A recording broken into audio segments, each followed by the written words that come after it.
Hello, everyone, and welcome to the Trophy Room pre-show of episode 362. Of course, my name is Joseph. Alongside me, the greatest co-host, whoever will be, Mr. Kyle Stevenson. How are you, sir? I'm doing okay. I don't know what's going on with OBS right now, but it's fine. Wow, what's going on? What's going on with OBS? I can't. The windows aren't cooperating. Fair. I almost made a big boo-boo because I almost dropped our Zencastr recording in the main Discord and added everyone. Oh boy. I'm sure some people would like to hop in, but yeah, no, right?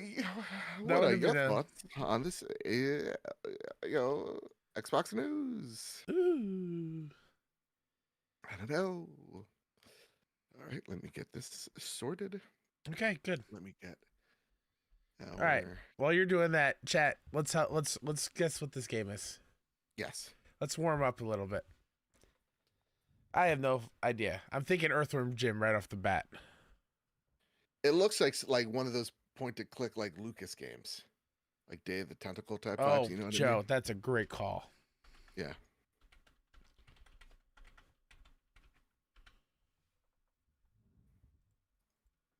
Nope, it's not.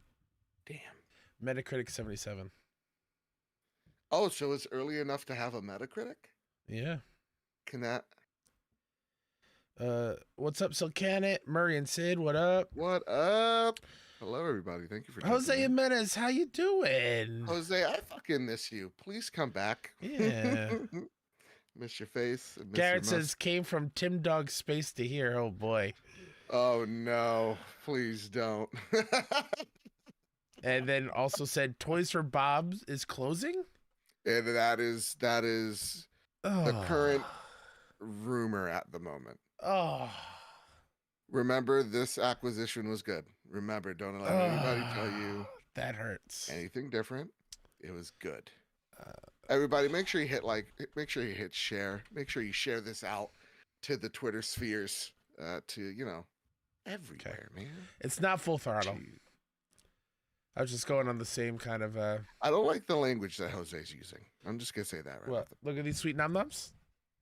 But we're sweet nom-noms. What do you mean? Oh wait, is this Zach Pilgrim? Is it?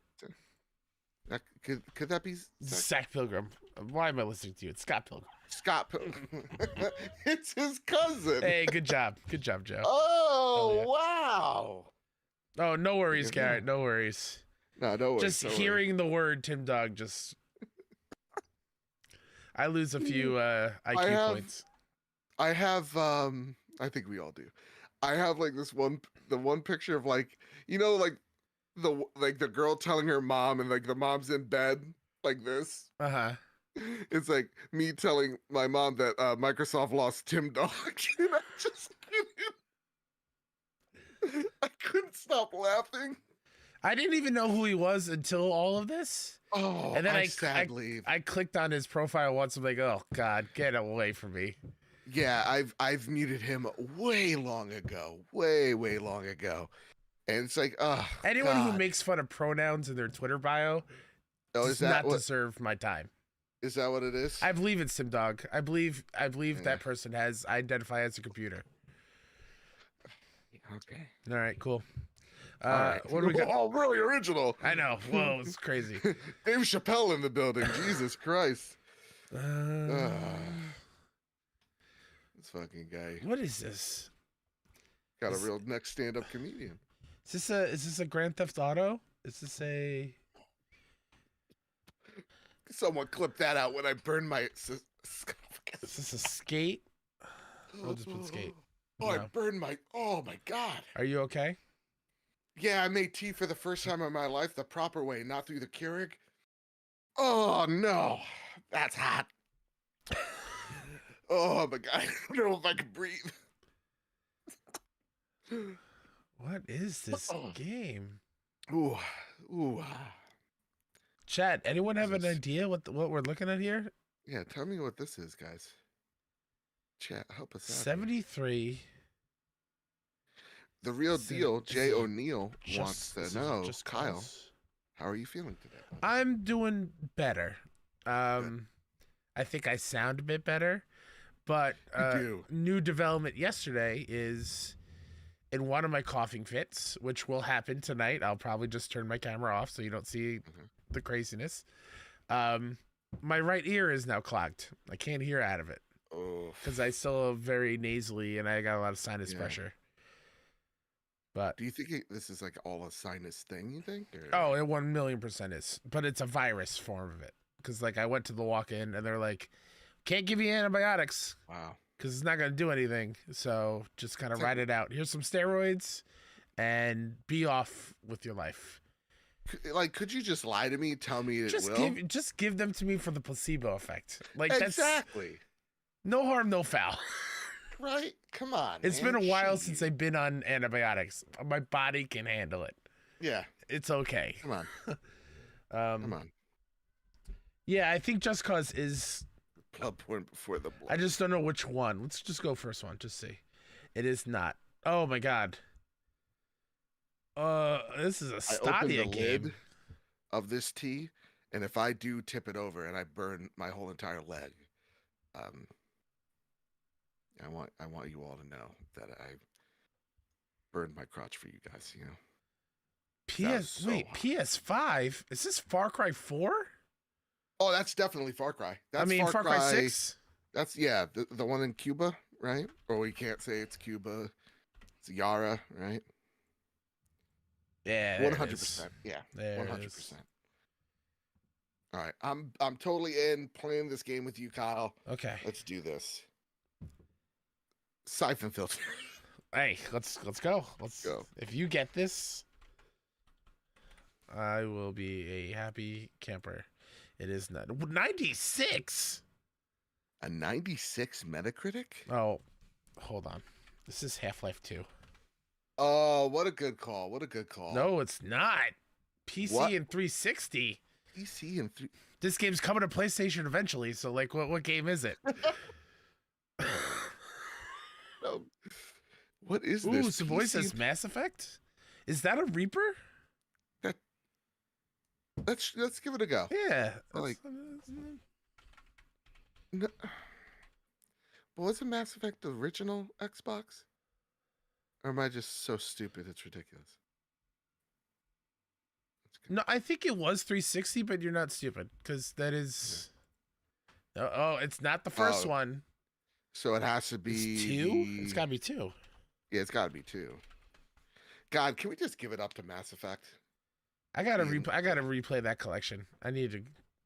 I got time through the first game. I was like, yeah, this is. Hey, Kyle. Real talk. Jesus Christ, Kate! What is this? Is this what you give us to work with? Like they want us to touch grass? Is this what you're telling me? What? Come on. Come on. Jeez Louise. Everybody, again, make sure you hit like, make sure you hit subscribe, make sure you're hitting share, make sure everybody knows that they're here and that we are about to talk about the biggest news ever, I think. Don't hold me to it. I'm going to say, Kyle, type in Age of Empires. Okay. 1, 2, 3. Wait, what's the difference 2. between Roman numeral 3 and... No idea. Which one did you say? I'm sorry. 2. How dare you? Wow. What are we saying? Wow. 1 then? Age of Empires 3. No, it's Age of Empires 3. Joe.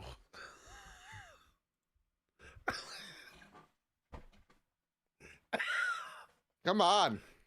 What? I'm way better than this than I thought it was. Wow. Holy crap, Joe. How did I get that from grass? Joe touches grass on the regular. No one can tell him that. Wow, dude. Holy shit. That's pretty nuts. Real gamer right there. Anybody tell you otherwise? That's pretty nuts. Know? That's going to come to PlayStation. I don't know if you know that. Yeah. SNES. Let's get a little crazy. Yeah. Something about that tree is familiar. I mean, you're not wrong. Can we do Super Star Wars? Joe, if this is right, Something about that is you've been playing this on your free time just to look smart in the pre-show. I swear to God. All right, no, it's not. Okay, no. No, it's got 68. Oh, That is a one giant away bird. From a perfect score. Ooh, ActRaiser? ActRaiser. Let's go Okay. ActRaiser, Silkana. That's not a bad guess. You. Let's go with the first one. It's not. Oh, it's an arcade game. Now, Savoy says it's Golden Axe. Oh, I think after seeing this night, that makes sense. Yeah. Hell yeah, Savoy! Wow, Savoy, look at you. Hell Look yeah! at you. Also, Lord Metroid in here too. Look at you. Hello. Shout out to Savoy Prime, one of the new hosts of the PlayStation Drive. That's right. Congrats, Nagachaka, Foolish Fuji, Ryan Turford, Savoy. I never got Foolish Fuji's gift. I know, because it's on my couch. Oh, okay. Don't worry. You have you got a good excuse. You're sick. I just hope it was. Yeah, I just was worried it was a loss or something. What is this? What is this? Are those like Chat, help us out here. What Are game? those buildings made out of stone, or are they like modern buildings? Right? Is this like a draw distance Is this problem? Shadows of the Colossus? Is this a Right? or like Mercenaries? Like Mercenaries, so good. What up, chat? What up? Mercenaries is such a good call. I mean, let's just say it. Let's just go. Yeah, because it kind of looks like shit. Yeah, right. Let's go to the second one. Like the skyline is 95. No. Get out of here. 95. Is this Odyssey? No, this couldn't be Odyssey to the West. This looks like no. This isn't Enslaved. No way. Metacritic score of 95. Is this Grand Theft Auto? You think? The third one? Yeah. I mean, it's missing the neon lights, but no, that's Vice.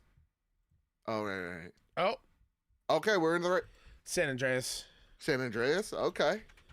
Right, because you can go to Clucking Bell and eat chicken and then get fat if you eat too much, right? And not exercise. Yeah, and real talk. Yeah. San Andreas is when Grand Theft Auto peaked. I will hear no opinion otherwise. Yeah. Oh shit! Here we go again. Oh shit! Here we go again. Nice. All right, we got two more. Okay, two more. Let's do this. And then we would have played a week's worth. What is this? What is this? It looks like. Is this a Red Dead Redemption? Is this an opera house in the West? I mean, it looks like something in the Grand Ole Opry, right? Yeah. I don't know. No. Again, everybody hit like, share, subscribe, and again in the comments. You did a wild one. Let me do a wild one. Go for it. Let me put in gun. Damn. That's a good guess, though. 85. Definitely 85. Old. Definitely.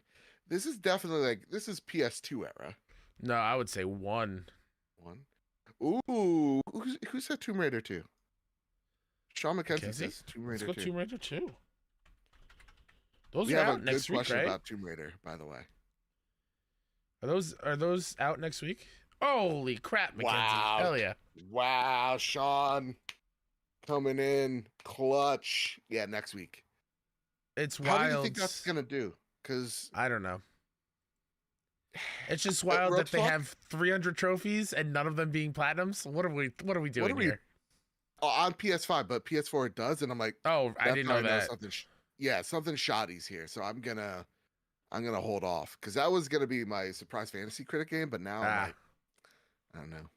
Okay, this could be literally anything. Yeah, I'm guessing those are bullet holes. Because it looks like shit like Manhunt was. You know what?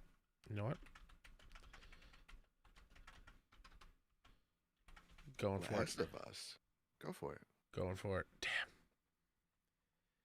84. 84. Okay, so it's not Manhunt. Got an explosion.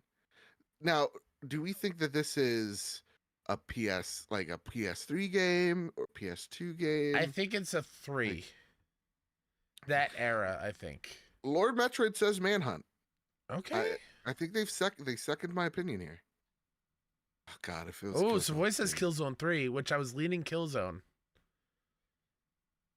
I mean, there's a little robot boy in the back. Maybe this is Resistance. You know what? Let's go with Manhunt just because.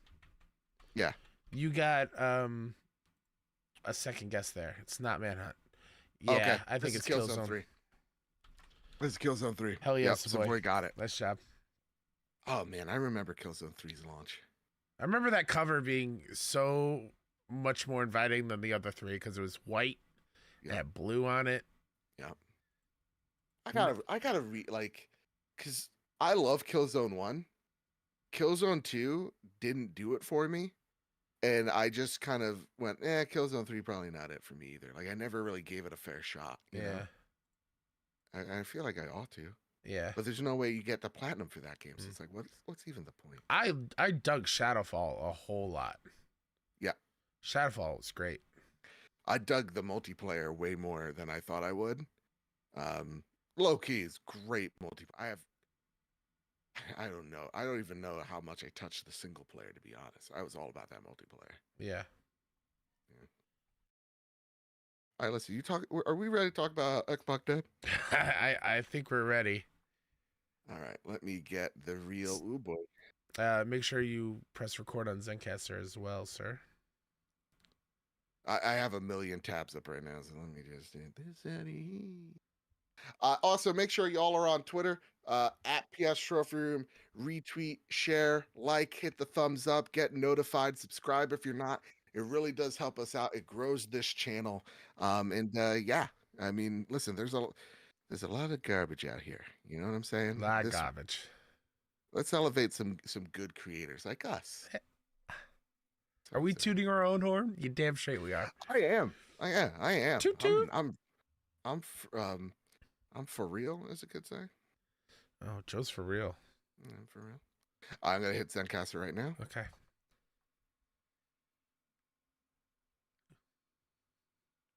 All right, you tell me when to switch over to the intro. You can switch over right now. All right, chat. We'll see you soon.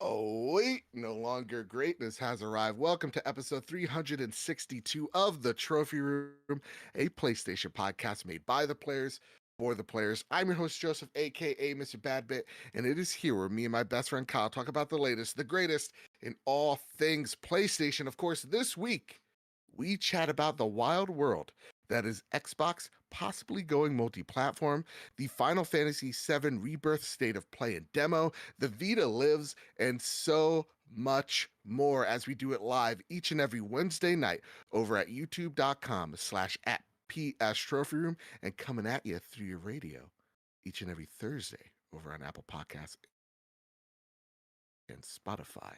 With all that said, with all that out of the way, the greatest co-host whoever is, whoever will be, Mr. Kyle Stevenson. How are you, sir? What I tell you, Joe, that since we last spoke, and in a non-gross, seedy way, I've gone through at least 6 boxes of tissues blowing my nose since we last spoke. It's a problem. Yeah. I am so stuffed up. So, oh my God. So, everyone watching the video, my camera goes away. It's because I'm blowing my nose, and I don't want y'all to see that. So, fair enough. Fair enough. Listen, I am so happy that you're here because I'm going to be honest. First off, thank you, Kevin Diaz, for filling in for Kyle.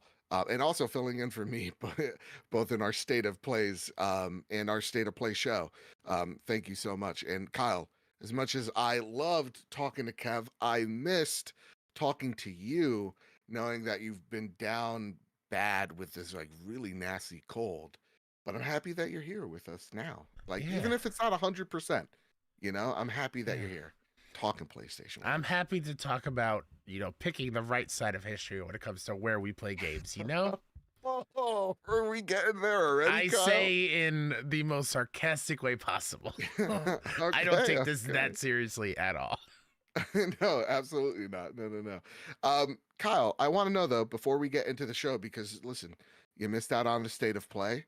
I want to know what was like your highlight of the show, and also the Death Stranding, like Death Stranding aside, what was your highlight? And then Death Stranding 2, how crazy and kooky is that trailer? Okay. Man, it's hard to say anything but Death Stranding 2 as the highlight. Right. I really enjoyed what Stellar Blade gave us, Right? even though I don't think it was a home run. Okay. I got major like Final Fantasy vibes from Stellar Blade. Just of like sitting on a bench and like refilling health points, and you know, mixed with a little bit of Nier with like your little robot buddy and the way the bosses looked. So I'm kind of digging that a whole lot. As far as Death Stranding 2, oh my god, I was just in awe. Puppet Man. I was so excited to see that. Yeah, I don't know what that Puppet Man's about. I don't know why he's at like 10 frames a second. I have no idea, but I'm excited. Why are Fragile and Sam in like a weird blue monochromatic look at the beginning? Like, I have a theory. Yeah, I have a theory. I don't. I think it's because they're crossing the sea, like they're on the beach crossing the sea, perhaps. Oh, that's what I'm thinking. That's not bad. Where they left that location. That's why I think they're blue.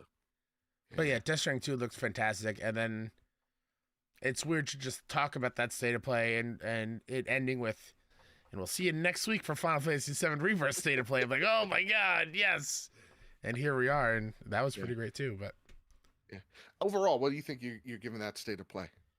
A solid B. Okay. I know you're super people are hyping it up. It's like this is the best one ever. I kind of tend to agree there. I think this is the best state of play. I think the only thing that would have made it better is more actual first party things. Fair. But I really do enjoy the third party support and the exclusives that we'll be able to play on PlayStation that they showed off. Even though like Rise of Ronin is still not hitting with me. Okay. And I don't know why. It's just there's something doesn't feel like it's gonna be fun. Maybe it's I'm just waiting for Ghost 2. Yeah. And this isn't Ghost 2, and my standards are pretty high for that, I guess. Maybe. I don't know. Yeah. I'm a week divorced from the state of play. Stellar Blade has my full attention. I think my hype for Rise of Ronin kind of is notched down a bit, not because it doesn't look great. I'm really excited to see what Team Ninja brings. I'm just thinking, man, I'm gonna be playing Dragon's Dogma instead. Like that's where I think my heart is gonna go if I had to, when I have to choose which one we're gonna cover. That was pretty rough to have both of those games follow each other. Like Rise of Ronin immediately after Dragon's Dogma. That was kind of rough. It's like, dude, and same day, like, jeez, okay, all right. But like Stellar Blade has like really a nice week to itself. So yeah, I think Stellar Blade is the highlight outside of Death Stranding, and I just love how flashy and how the combat is. Like it just looks like a whole lot of fun. So I'm excited for both. But overall, yeah, I think my verdict still stands. I actually think this was like a fantastic state of play, and I can't wait to see what the future is. That said, Fiznik, Kojima's Metal Gear. Yeah, what did I say? Did I say it right or wrong? I think you added a K sound in there. Okay. Yeah. What? How do you say it? Physint. Physint. Okay, yeah, Physint. Yeah. That's pretty cool. It is pretty cool. That is definitely a PS6 game. Oh yeah. I don't know. I just don't know. Because we've talked about it. Well, I mean, we've talked about it before. Our history with Metal Gear is very limited. Yeah. So this is obviously a huge thing. Kojima making another action espionage game, which obviously I'm excited for. I love Death Stranding. We both love Death Stranding. We're excited for 2. We're excited to see whatever OD is. But like, And hey, that might be coming to It PlayStation. We don't might, know, you know? but hearing him talk about how this is like the culmination of his work, Yes. 40 That's what years of gets me making excited. games, that's what got me hyped for it. Yeah. Yeah, it is not so much Metal Gear because I don't have a history with it as like so many others do. It's literally just knowing how crazy he went with Death Stranding, knowing like his pedigree with the stealth genre, and knowing that like now I know like the stealth thing is my jam now as I've gotten older in life. I'm like, yeah, I want to see how crazy he could kind of get with it. So by that time as well, I would have played all the Metal Gears because this year is all about tackling the backlog of shame. I got the Metal Gear collection sitting right beside me. There's no excuse now. So maybe that's the game I play right before Final Fantasy VII Rebirth. But I mean, some who am I might kidding? I've been say playing Helldivers. OG Final Fantasy. We're waiting for you to. Yeah. I went and platinum that game over the weekend, so I don't know what you're waiting for. I mean, dude, work's been insane. Sure. When I tell you it's been the most hands-on I've ever been, it's nuts. Usually there's like a nice time to carve out and like I can get a few hours in. I think I'm seriously going to beeline, just get the story stuff out of the way and like understand. I want to understand all the references. Like watching you and the crew yesterday react to like all these things, all these references, and I'm just sitting there like Tifa and Aerith look cute in those bikinis. Dude, they even got That's it. Red 13 flustered. He was like, I know. I'm a cat and I'm a dog. I don't know, but yeah. So I'm excited for a Rebirth. Don't get me wrong. Like talking to you behind the scenes, like I I forgot how much I enjoyed the game in 2020 and like excited to see all these characters again. But like I really want to truly understand them in the OG level. That said, Kyle, listen, we have honestly not a lot to talk about, but what's there is some of the most, I would say, it's a meaty episode. yeah, I think we're talking about one of the most possibly influential decisions in games, and what the ramifications of which. So let's get right into it. Before we do, though, let's do a little bit of housekeeping. Of course, the Trophy Room merch store BB help support the show and look good doing it. Head on over to our merch store and get a nice little coffee mug like Kevin. Oh my God, why am I blanking on his name? Matthew Kennedy. Jesus Christ, I got him and Kevin confused. Jeez Louise. And also our By the Players community game show this month is all about Final Fantasy VII Remake to get us hype for Final Fantasy VII Rebirth. Join us at 3 p.m. on February 17th as we talk all about our love of Final Fantasy VII Remake. And I will be playing the OG, and hopefully by that time have beaten it, so that I can understand the hype behind Remake a little bit more, understand the references in Remake that I didn't catch the first time. It's going to be a whole lot of fun. So come join us. If you have any questions, go talk to Marcus O'Neill and Drellish over in the Discord chat. They're excellent moderators and just overall amazing people. Of course, it's time for our Patreon pitch. Before we break down all this news, of course, like I say each and every week, if we ever got you through a long car ride, a tough day at work, whatever your situation may be, it really does help us out. Toss a buck our way over at patreon.com/PS Trophy Room. Some of the like biggest things that we pay for, like our editing tools, our recording software, and what else? Yeah. And our the website that hosts our podcast, those fees are coming up really soon. So it really does help. Any money that you got, you could throw us our way. If you can afford it, it would really help us out. And you get cool bonus content when you do. So head on over to patreon.com/PS Trophy Room. Have Kyle talk about why Leon would lose against Joel in a fight. What a crazy kook. Come listen to our I think community that's what showcase. started the sickness, by the way. I think it is. Come and listen to our community chat about games with the By the Players podcast. All that and more. Again, literally hundreds of pieces of content for literally the low price of just $1. So it really does help us out. I want to thank our newest members, Steph Midler, at the gold tier, or mid near, my apologies, all the way from Thailand. Yo, hello. It's so crazy when I hear people going, I'm from London, I'm from France, I'm from like somewhere in the world that I had no idea. Like it's nuts. It always blows my mind as a person that's just podcasting in New Jersey, the effects that we can have on people across the globe. Like it's mind-boggling. Thank you all so much for supporting us. Jeez Louise. I want to thank our premium members, Todd Burowitz and Toxic. Our platinum members, Jay Shea, Jedi Master N, Cowboy Danger D, Jonas Young, The Green Gorilla Gamer, Chaotic Monkey, Ryuko Kill 90, Stephen Flesh, Strubles and Bits, Bertos Maximos, Chris, Hybrid 748, Matt Valdez, Chris the Wizard, Solo, So Can It, Decimine, Jadus Vaughn Metal, Mitchell Gramling, and Randy Hale. I want to thank our gold members, Cypher Primus, Doss Simon the Pie Man, Jesse Garcia, JB the Purple Monkey, Hayden Doyce, Katie, Kevin Mitchell, Kevin Diaz, Marcus O'Neill, The Red Arrow, Aegis Hermit, Andrezor, Astronaut Jr., Winter Gamer, Robbie Bobby Miller himself, Brenton Zachary, Captain Logan, Final Fan XZ, Hambone, J.D. Dillinger, Stone Cold E.T., Tino Six Speed, N. Johnson, Sean McKenzie, Rick Arrington, Spam and Bammin, Matthew King, Duh Overlord, Dewane Raksha, Drellish, Rick Davis, Steph Midler, Samuel Nestling, and the Lord Commander Suddy. Thank you all so much for supporting us the way you do. And now, Kyle, it is time to square up the news and the chaos. First bit of news that needs to be squared up is a gigantic one.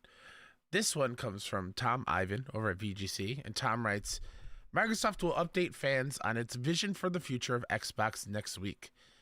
Over the weekend, it was claimed that Bethesda's Starfield and its upcoming Indiana Jones and the Great Circle could be released for PS5, in addition to previously rumored Hi-Fi Rush and Sea of Thieves ports for Sony's console and Nintendo Switch.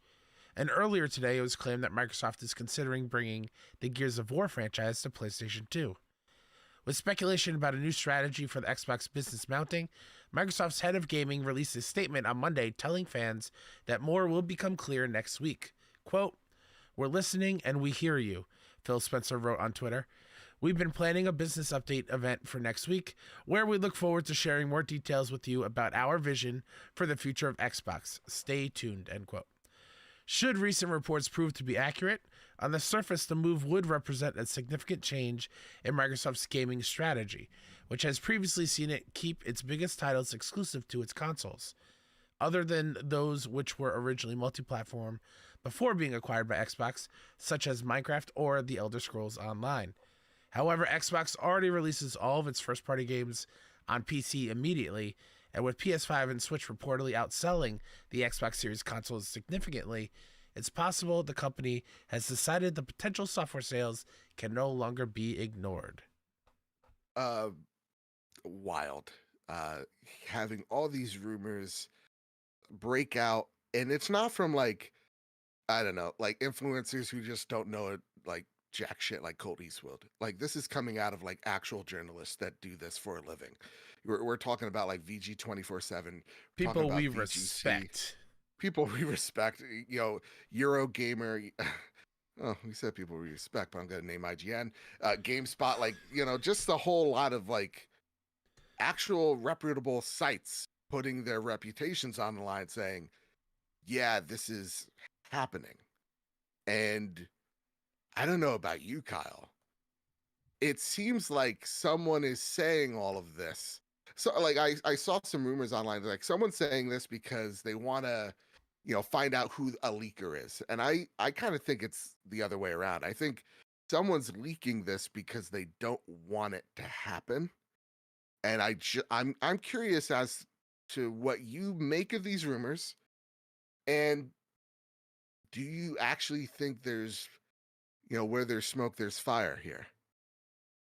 Because again, none of this is proven, right? So I don't know. I don't know. What say you? I mean, I'm going to stay consistent. Mhm. I hate that it's a leaked thing. Yeah. I hate that. I hate the rumor mill. I just hate it all, just currently. It's just really, really bad. Do I think it'll happen? I think we've said it before. I think it can happen. It's a very good shot to happen. Yeah. Does that make the green brand less valuable? No.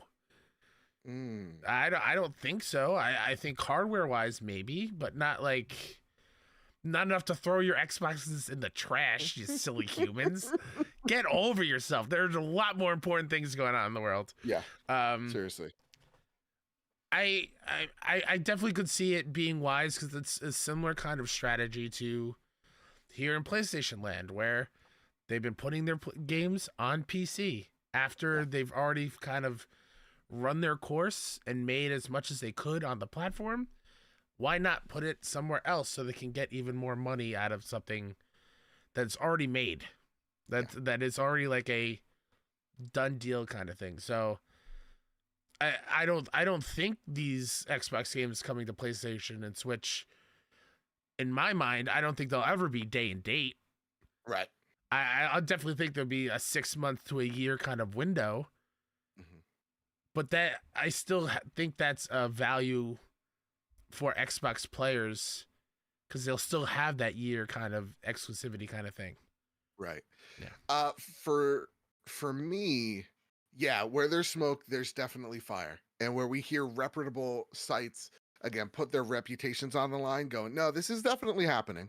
Nate the Hate, which someone in the YouTube comments said, yo, you got to check him out. If you don't know him, definitely.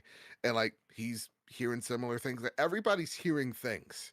So to me, I think not to say, first off, don't believe everything you hear, because the key word is considering.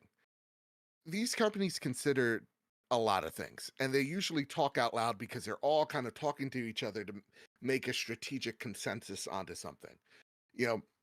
We talked about it when it was originally just Sea of Thieves and Hi-Fi Rush that, listen, Xbox has been toying with this idea for a very long time now. There was a Halo on DS, there was Gears of War on a PS3 at one point, and I forget who said it, but like even Halo on PlayStation, the Halo Master Chief Collection on PS4.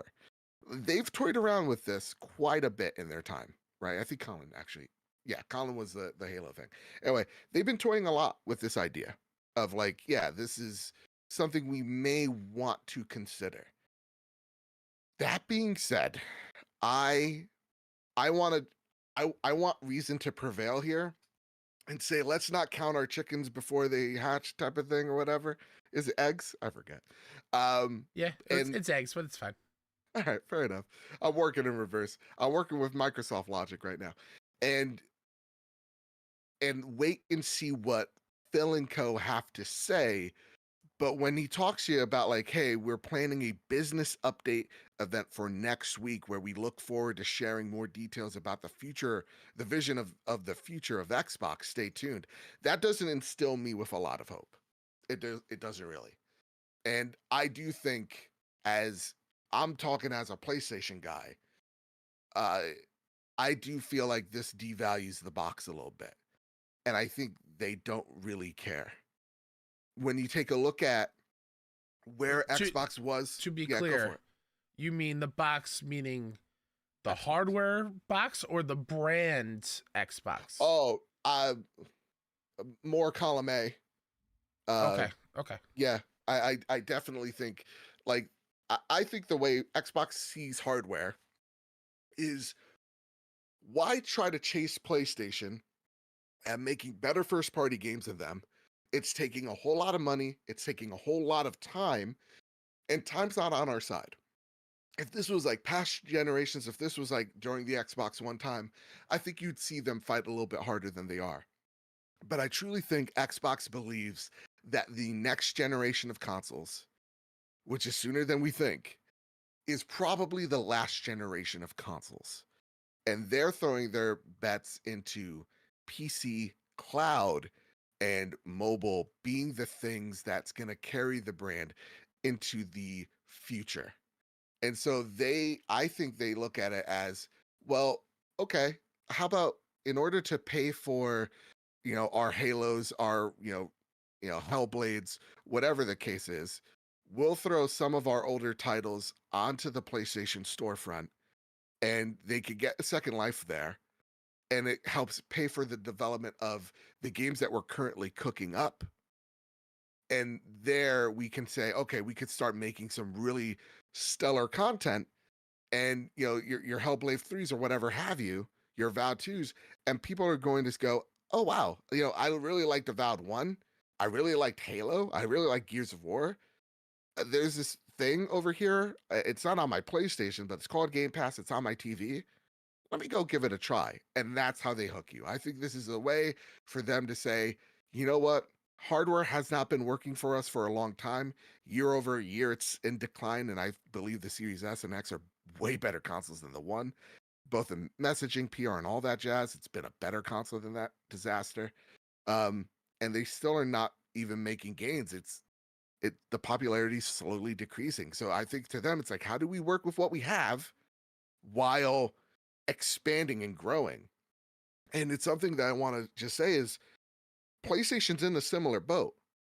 We talked about it with the Insomniac hack, which we won't get into the spoiler stuff at all, but PlayStation knows their ceiling when they're making a game, and if it hits on the level of a God of War, 50 million units, and it's a huge success. And if it's not so great, it's a Days Gone situation where it sells 7.5 million units. But somewhere in between, their games sell about 9 to 10 million units worldwide. Now, that's still really great numbers. Those are really great sales. But the problem is there's no growth there, and the margins of these games, the fact is they're getting more expensive year in and year out. And so we've seen, what is PlayStation doing? Offloading their backlog into PC. That's how they're going to help develop games for the PS5. And they're also trying to solve that problem internally. The bonus, the benefit of PlayStation is that they have time to do that. Xbox hit their ceiling with Game Pass. It's 30 plus million units. I don't know how well their games sell, but it goes to show, like Starfield, which has been the big rumored game to come over, did not do what Xbox wanted, both in sub count and in sales. And so to me, I think Xbox is being forced by their parent company to figure it out. And this is Microsoft's way of going, listen, we gave you time, this ain't it, and we're going to steer the ship for a second. I don't know if that makes any sense. No, it makes a lot of sense. I don't have much more to add because I agree with what you said. I do want to emphasize how you started it, though. And to everyone listening, watching. What'd I say? Let's just chill and wait to hear what they say. Yeah. Everyone's taking it too far. It's fine. Just wait. I mean, honestly, if I try to think of it, if the shoe was on the other foot, right? And we're sitting here and we heard Herman say all PlayStation IPs are going to Xbox or other multi-platform games. Yeah. And that was the rumor, right? Like, oh yeah, Uncharted on Switch, God of War on Xbox, and Last of Us on Switch, which would be wild. That'd be wild. I want like a Nintendo. I want Joel to wear like the Mario cap and like Ellie the with Luigi Odyssey cap. though, like with the eyeballs. Oh yeah. Yeah. Good old Cappy. I honestly feel I would probably be sitting here and be worried. I'd be nervous. So I'm not saying the Xbox fans shouldn't be nervous or a little weary about it. I get that kind of hesitation. I mean, it all comes down to just wait. Just wait. Just don't cry. No. All right. Definitely don't throw your Xboxes in the trash or. Hey, just first off, Kyle, you're. I did order the aux cord, but just hold the line, Xbox fans. But like Jordan says here, I think it only devalues hardware if everything without at least a significant timed exclusivity. Right now, rumors aren't suggesting that it will be. Not to mention most people who would wait a year or more won't wait a year or more to play the game. That's another thing. It's like, yeah, your exclusivity seems pretty good. Was I really going to wait a year for Starfield? Probably not. I was going to at least try it out on Xbox because I have the box here. Um, but at the same exact time, someone asked me, it's like, well, what if this was PlayStation? Like, as an Xbox fan, I get nothing out of it. I'm like, I think as an Xbox fan, what you get is the survival of your brand. Like the shitty thing is the realism is that you don't have, you're not coming to the board to negotiate here, right? It's kind of a do or die. It seems from the Xbox, camp is like they don't have much of a choice either. It's, hey, do I want to keep playing Halo? Do I want to keep playing Gears of War? Do I want to keep playing the games that I really love? That's what it seems like is offered. That being said, I've had questions of people coming up to me going, "Hey Joe, but what if this was like The Last of Us? What if this was God of War?" And I would say, "Okay, you know me, Kyle. I'm not the one to care about the exclusivity of things. Like I play my PlayStation for my Last of Us, for my God of Wars, and Ghost of Tsushima's for sure. But if I know that like someone else gets to enjoy, like after watching the Grounded documentary and the love and dedication that team put in to make that game, that I get more of them uh because it sells, more. Awesome, go for it. Like put it on. Like I would not blink twice because I want more Last of Us. I want more God of Wars. Like I want more Ghost of Tsushima leveled games. But I also get the frustration that Xbox gamers have going, well, we get nothing from this. And it's like, yeah, you kind of don't. And that sucks. It really does. It sucks.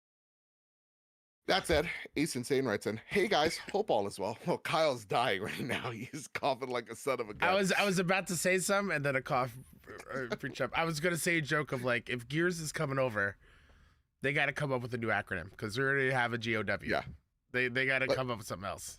GOW asterisk. Yeah, there you go. Yeah, version 2.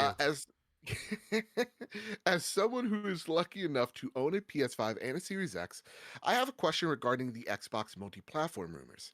If what we've been hearing is true, and again, it may not be, is there any incentive left to buy an Xbox over a PlayStation? I'm a longtime owner of the Xbox since the 360, so I can't imagine selling my Xbox and not having access to the large amount of physical and digital purchased games over the years. But for new gamers, I would see no reason to buy an Xbox when you can play the previous exclusive games on PlayStation, as well as all PlayStation exclusives. Interested to hear your thoughts. I think there is, honestly, Kyle, I do think there's truth to that statement. I come through a very lucky position of like, I grew up with Xbox in my early teens. I have love for Halo and I have love for Gears. There are my Mount Rushmore of multiplayer games. It excites me that I get to play, truthfully, that I may get to play those games one day on a PlayStation. It really does. I mean, just a Lancer feel on a DualSense. But at the same exact time, as a PlayStation gamer, first, yeah, I would just wait. Like at this point, economically, the argument is like maybe I just wait, or maybe I just play them on PC. I don't necessarily need an Xbox to do that. But I also think that's just not the way Microsoft's thinking about this, because they're thinking about the next 10, 15 years and saying it's not worth putting up the fight against PlayStation directly because they've already won, their foothold is established, and in fact, we're losing ground. We need to rethink our strategy. And if your strategy truly is Game Pass, then that is the exclusive that sells Xbox. Because as of right now, there's no Game Pass on PlayStation unless Xbox really cozies up to, PlayStation and Nintendo and offers them some type of watered down version. But like, that's the exclusive. And that may not be compelling to some. I mean, it's honestly not that compelling to me. But I want to know, Kyle, do you think this devalues people to buy an Xbox when, yeah, I could just go play it on PlayStation? At this point, I would wait until we hear what Phil has to say. What a politician! Well, okay, Barack. Because I'm also sitting here, and I want to say, was it 3 weeks ago, where I believe it was Walmart are starting to pull Xbox physical games. Like Xbox is just like getting out of the physical game market, so in my eyes, my physical media brain, why would I want to go get the Xbox box itself if I can't go to a store and actually buy games anymore? Yeah. It's now at the point where if you want a Xbox Series X or an S, you want it to be the Game Pass machine and play on your TV. Where, as I hear so many people like to tout it all the time, you can play Game Pass everywhere. You don't need the box. Yeah. It's as accessible as it possibly can be. Your phone, PC, a toaster, Samsung TVs, Samsung refrigerators, probably yeah, in 2 weeks. whatever has a screen out there has a possibility of running it. So if you're like somebody who just loves having a video game console on their entertainment stand, I would say go for it. But also, like, I don't know, maybe wait and see what all this hubbub is about. I don't know. Yeah. I think, Jordan says in the chat something I was about to echo is like the simple fact that like the allure of not having to pay $70 for a game instead of paying that $15 price may convince people. Again, this is a PlayStation podcast, so it doesn't really convince us much.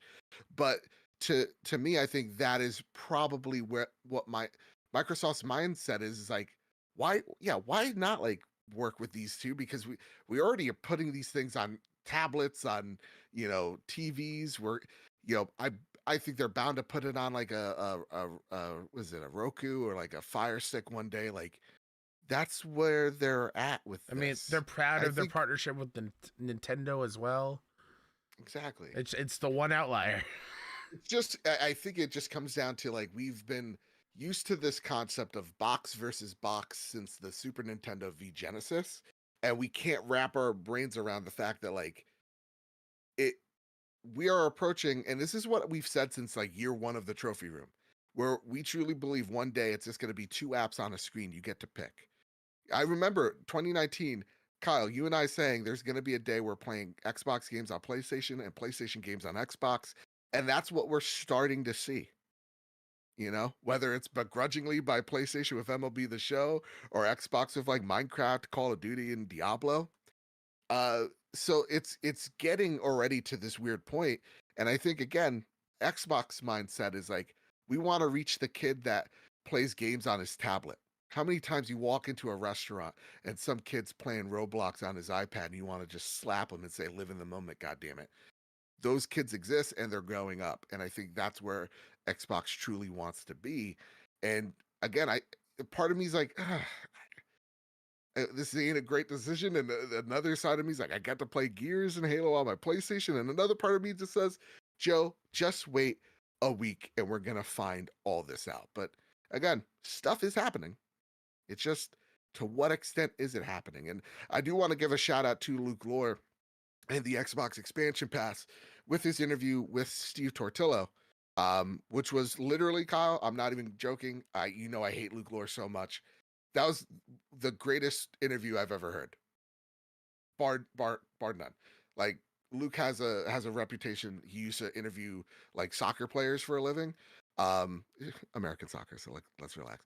But like you're hearing like a journalist to another journalist just like interview each other. It's just like it's incredible. And Steve Tortillo asks them a few questions where, looking back retrospect, very interesting that these talks are happening. So go check out that interview. You know how much I hate giving that man credit. I do. That said, Green Gorilla Gamer writes in, hey, what up, Kyle? Welcome back. Hello, Joe. Tips the hat. So Joe apparently thinks that, it's because his thoughts on Last of Us 2 and the name of his dog that I may have be slightly vexed with him. I can see why Joe doesn't like puzzles in games because he's got one here that he still hasn't solved. Kyle knows the answer. It's in his DMs. What an exciting upcoming week this could be, lads. I think it's maybe because I didn't get to play Fortnite with him. Oh, you figured it out. Right out live? Yeah, you got it. Yeah, listen, get Helldivers. I'm going to play with you this week. Xbox might be bringing its exclusives over to PlayStation, with the most notable being Gears of War, but there's even a possibility for Game Pass, ? All right. I don't know about you guys, but this excites me a lot. I've never been an Xbox fan, but there are some games exclusive to it that I've wanted to play for a while. Yeah, sorry. He added a question mark. That really threw me off. What about these rumors gets you guys excited or maybe even a little disappointed? Is there an exclusive you want to see crossover PlayStation besides Halo, or do you want to see them keep their exclusives away? I really want Ori. He's saying, Kyle, what say you? What is a game from Xbox that like? Because you've been a PlayStation guy all your life. Yeah. What is an Xbox game that you're like, huh? I'll try it out. I'm trying to think of a different answer. Well, oh, you just want Halo? No, because like I feel like we've been asked this a couple times, and I've probably said Halo. I've probably said Gears. I've even said Ori. Like maybe Forza Horizon would be kind of cool. Honestly, that's such a great series. Yeah. Like genuinely, even like as a non-racing guy, that game is so much fun. I would love to see that go over. At least until we get MotorStorm back, which we're never getting back. But we're never getting back. This is like the closest thing, sadly. I would say for me, Fable. Fable 1 and Fable 2 are great. Fable 3, let's not talk about it. But like Fable 1 is like a special game for me. That is a game, one of the games that I think I've beat multiple times. Like it's probably my most beaten game besides like honestly the OG Halo. Like Fable is a beloved series for me. So I would love to earn a trophy in that. And it would be like one of those digital ones. Like here's like a 10-20 buck, thing. This is one of our classics. That'd be great. Yeah. I'd like to see that. To his other point though, of like, are we excited, disappointed? Again, I'm waiting. But part of me is like, and I know this is like He just said rare replay. Oh, damn. I mean, yeah. Shoot. You're right. Oh, that is the winning. Oh, Kyle's coughing. This one might be the one. Also, you don't have to like turn off your cam. Don't like. That's only when I blow my nose, so nothing gets stuck in my mustache. Fair enough. Like that NFL coach. Yeah, by Andy Reid. Where was I going with this? I don't know. Oh, I know there's a part of the internet discourse going on that is like, I want Xbox to keep doing what they've been doing because it is making PlayStation better. There's a competition there. And some people see this as like not competing anymore. I do hope that even if this does happen, oh boy. I got you. I'll finish your thought.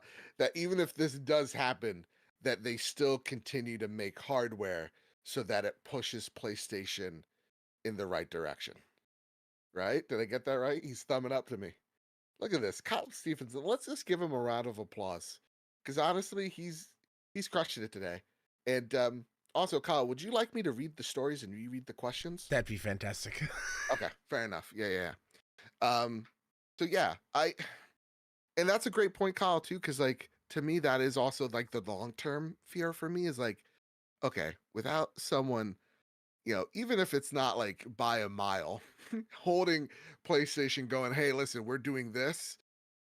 Look, the reason why we got cross-play, cross-progression, the reason why PlayStation Plus is anywhere near as good as it is because of Xbox. I mean, and I've seen some PlayStation fanboys going like, yeah, they're barely competing at all. It's like, shut up. Even PlayStation has said it behind closed doors again, Insomniac hack, that their thoughts on Game Pass, how it's better and how they can make it better than Game Pass. Like their ideas to it. So like, obviously PlayStation looks at Xbox as competition. Jim Ryan definitely looks at it as competition. And yeah, without them there is a concern. But I also think the same concern lies, and again, I think we're taking a look at it too dimensional. Like there's layers here, like an ogre, where it's PlayStation 4D chess. Yeah, it's like, okay, Xbox is out of the race. Well, we're still competing with Apple because we just look at what an iPhone can do. It can literally run Resident Evil 4 Remake, and that's just the beginning. It has Death Stranding on an iPhone. Do you not think that like Apple may have some grander plans, that this may just be the beginning for it? So, you're taking a look at tech around you catching up to game consoles in a big way. Yeah, I think there's other aspects that might get PlayStation humbled, if that makes it, or at least cautious that maybe not necessarily they may need Xbox to keep them grounded, but I would definitely like them to be, because I think direct competition helps. And also, I feel like when we talk about it like that, we're skipping steps. Like I've seen Xbox fans going like, "What's going to happen to my library?" And I'm like, first off, Nothing. we haven't even gotten to the part where Phil talks. Yeah. So it's like, Yeah. you're skipping 18 steps, bud. Like, let's Exactly. not worry about that. That being said, Kyle, you want to read Jelish's question? Sure. Drelis writes in, if Xbox is going multi-platform, what are your thoughts on Game Pass going multi-platform? Could there be a future where we have PS Plus and Game Pass subs not only on competing consoles but also on PC? Kyle, what say you here? Do you think that there's a possibility, a chance Sure. that we could see a Game Pass on here? Sure, why not? Now, would that then at that point devalue Game Pass as a whole? Not if it's just another tier of Game Pass where it's literally just Xbox Studios Game Pass, Okay. where we only get access on PlayStation to Xbox Studio games, just because if you put all of Game Pass on PlayStation, that's going to take away. I'm sure devs that are part of Game Pass and are also on PlayStation, they're not going to be happy about that, because you're taking away a route of income, of revenue. if Damn, that part of Game Pass is available on PlayStation. Yeah, that's actually, I didn't even think about it like that. So yeah, maybe if it's like a Xbox Game Pass Lite, then that would totally work. Again, though, I feel like let's not put the cart before the horse. Let's hang back a little bit. But I do see a future where Game Pass and PS Plus competes not just on consoles but on PC. Like I still believe that, like, and I know PlayStation fans don't want to hear this, that like PlayStation will eventually put their games elsewhere. Absolutely. Again, PlayStation even talked about that in the Insomniac hack about getting on mobile, just the same way that they think about PC.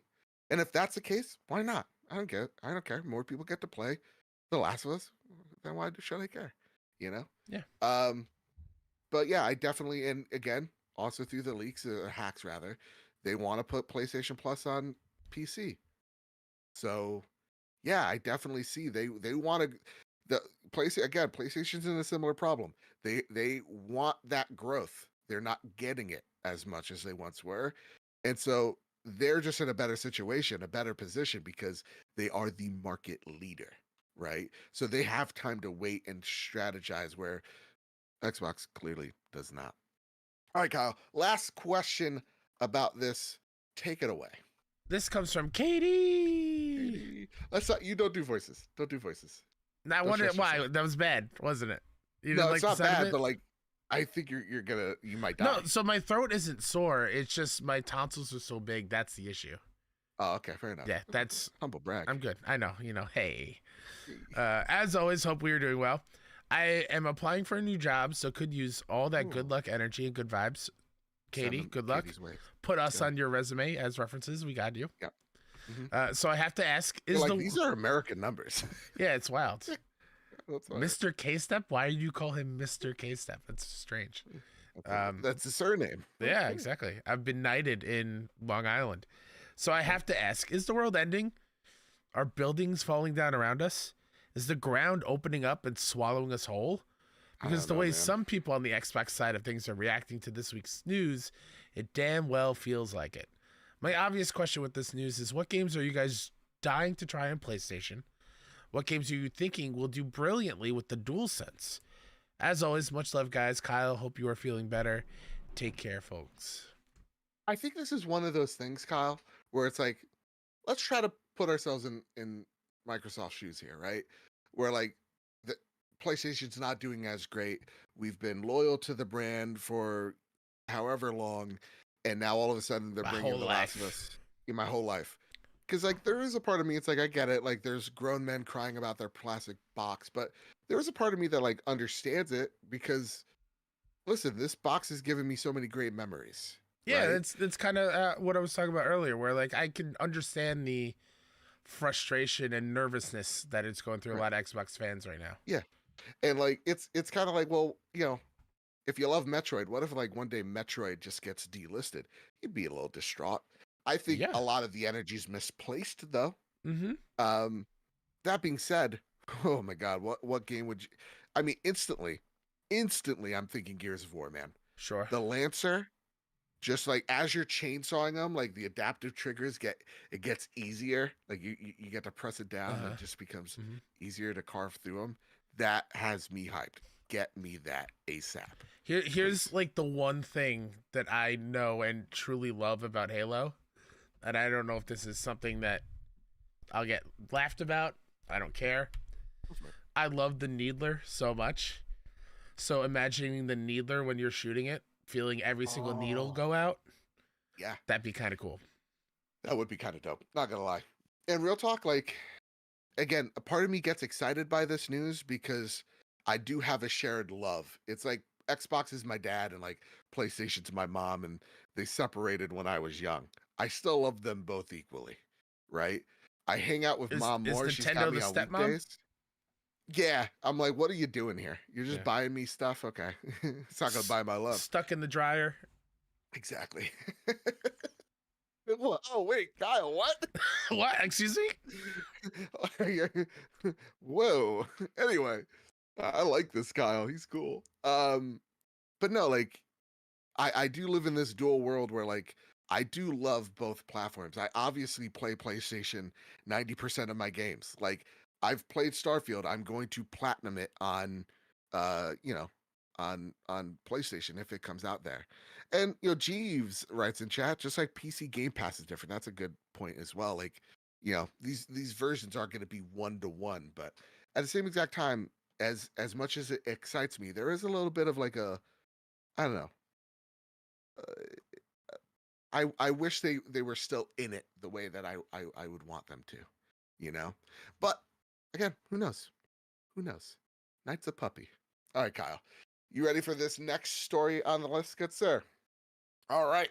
Another PlayStation handheld is reportedly in the works by Zarmina, and this comes from Zarmina Khan, by the ways of PSI Style. A new rumor has emerged that Sony is working on another PS Vita-esque PlayStation handheld in cooperation with semiconductor giant AMD.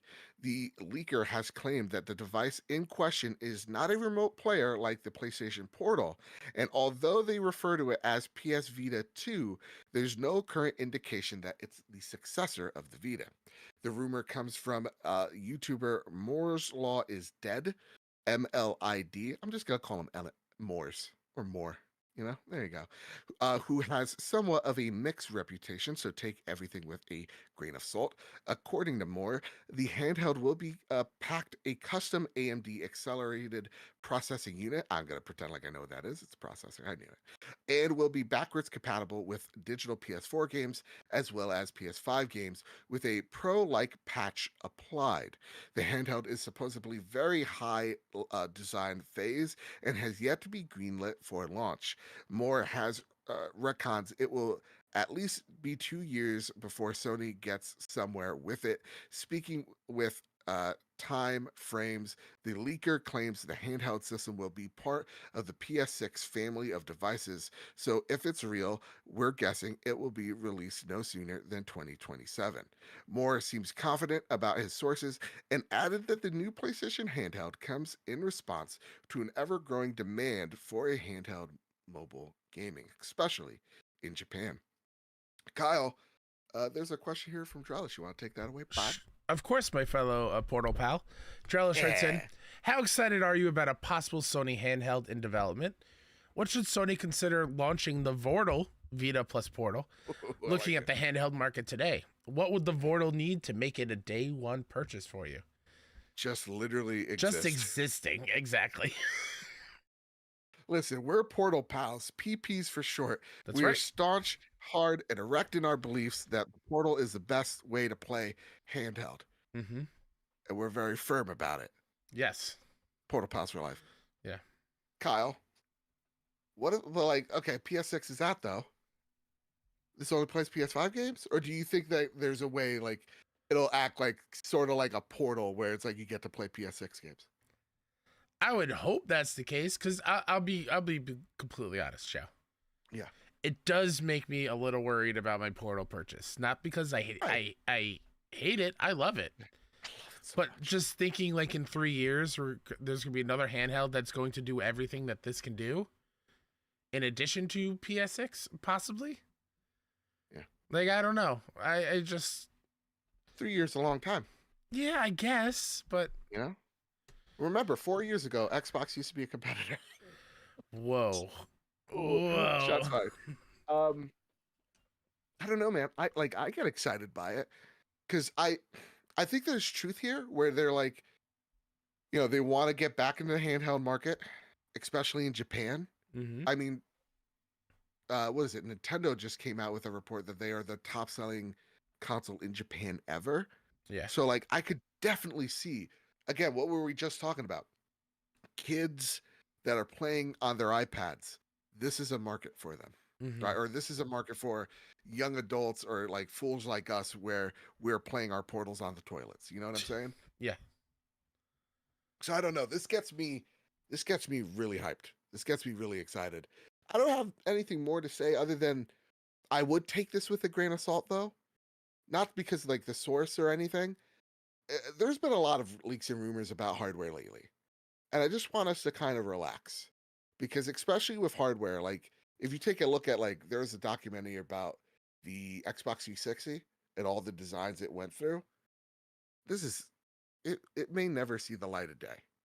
Though Yeah. I do think PlayStation's serious about it because they're taking a look at like the success was a runaway success, Mm-hmm. or the Portal has been a runaway success so far. Um, and seeing all these old micro machines, I bet they're interested in it for sure. But Yeah. it's just grain of salt. Will we have any, as Drellish puts it, Vortal only games? Or is Well, it that's a going great to be question. just a cloud gaming remote play kind of thing? I don't know, man. I don't know. What do you I think the I Vortal would need I don't see an Sony exclusive? going back to making cartridge-based games. Right, I don't see right. it. I mean, not just that, but how many weeks have we talked about development's really hard to do? Exactly. It very expensive. And they're Um, already not including like actually physical discs and collector's editions anymore. So right. why make another proprietary game cart for a handheld that is only going to be a fraction of the Exactly. ecosystem? It's going to buy it anyway. I mean, you're already seeing how they treat the PSVR too. It's like, yeah, we made one exclusive thing for it. Now it's really just all about indies and some of the AA games that we could get on here.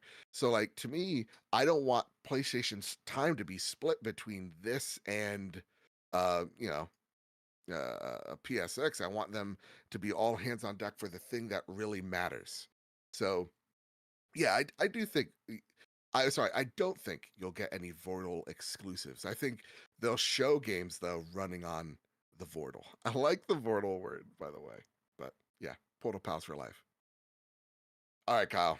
We got some flash news. Gotta run fast, gotta run fast. Oh my goodness. Oh my god. What's Phil gonna say next? I don't know. Kyle, I was gonna let you read this, and I had I'm a I'm feeling good right now. I can read this. okay, go for it. This comes from Sammy Barker over at Push Square. Sammy writes, MLB The Show 24's PS5, PS4 Collector's Edition is extremely unique and cool. MLB The Show 23 was half annual sports game, half historical documentary, and it looks like San Diego Studio is responding to all the positive feedback from its previous release and doubling down at MLB The Show 24. Case in point, its extremely unique collector's edition celebrates the voice of black newspapers and writers who played an important role in documenting the story and stats of the Negro Leagues. Quote, without these newspapers and the pioneering baseball writers, the Negro Leagues wouldn't have survived, brand strategist Ramon Russell explained on the PS blog. They preserved this often overlooked chapter of American and baseball history. This year's Collector's Edition's theme is a tribute to those who helped give a voice to the voiceless, end quote. The steelbook case is designed to look like an old newspaper with the words barrier breakers emblazoned across it. You'll also get a limited edition New Era hat and a bunch of in-game goodies, as well as dual entitlement to the title on both PS5 and PS4. It'll cost $124.99 and is available to pre-order right now. And Kyle has already pre-ordered it. I was gonna say, has the price been raised 124, or has that been Um, the base price? Usually the one that comes with the hat is around there, Okay. 100, 125. So it's not. I'm used to it. I think last year's was less. Just because I think that was like the first. Is that the first jump to PS5? My bigger I don't know. question is, when is San Diego gonna recognize the number one fan of the show, Kyle Stevenson, I don't know. who's been he's holding the title for the man with the first plat of MLB The Show, who 23, yeah. constantly, It did it. waves the banner for MLB The Show. Listen, When is San Diego gonna give Kyle his flowers? They're overdue. Ramon, hit me up, man. Please. Come on the show. Let me talk baseball with you. Let me talk MLB The Show with you. It is year in, year out, one of my favorite games of the year. I put a ton of hours into it. I'm a massive baseball fan. This is the epitome of any baseball game ever made. They just know what makes baseball baseball. And last year with the Negro League players that we got to play and learn about, the way they presented it was so cool. With a little mini documentary, got to play key moments from them, and those moments aren't just like standard baseball, but actually like lived up to their legends status. Like I remember, I think it was Satchel Paige. I could be blanking, using the wrong player, but there's a story how like the other team was yelling at him like, "Oh, you can't strike me out. You're nothing," whatever, like looking down on him.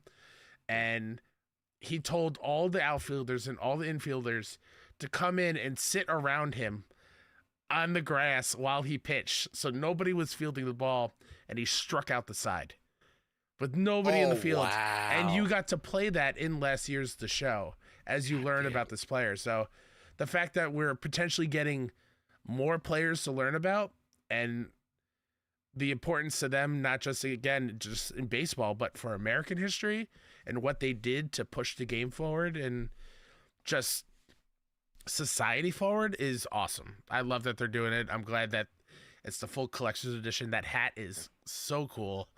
I'm very, very excited. Now, you live in a multiracial household. Have you showed the girls, like, hey, look at this? I mean, they're not a huge baseball fan. Yeah, fair enough. But yeah, I definitely will, especially now because the girls are a little bit older. Mm-hmm. So I think they're at the point to like they will actually start to understand and what's the other word I'm looking for? Appreciate. Yeah, appreciate the gravitas, Nice. the importance of what is being told here.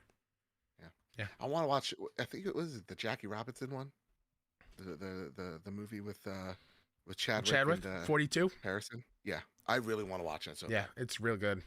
Yeah, I just get very. Is it weird? I still get very emotional over Chadwick. Oh, same. Him and Robin Williams. I just get. Oh. Like, let's not. You know what? Let's move. Yeah. Forward. I'm getting a little depressed. All right, Kyle. I'll take this one from you, bud. Helldivers 2 will get free post-launch story updates. This comes from Rebecca Smith over at PS Lifestyle. Helldivers 2 will be getting free story updates as part of the roadmap of extra post-launch content. Developer Hourhead Game Studios was vague on what the updates will include, but the Galactic War looks set to include for the foreseeable future. Once players have finished the game's story, the events during the Galactic War will be expanded through a series of free post-launch updates where, quote, Universe of Helldivers 2 will grow and change. The gameplay will be tweaked with new tools, new challenges, and new threats. One of those that was already been revealed will be the EXO-44 Walker, which will be due to arrive soon after launch. Kyle, I have purchased Helldivers 2. Mine is pre-ordered, and I will be available to pick up tomorrow, I think.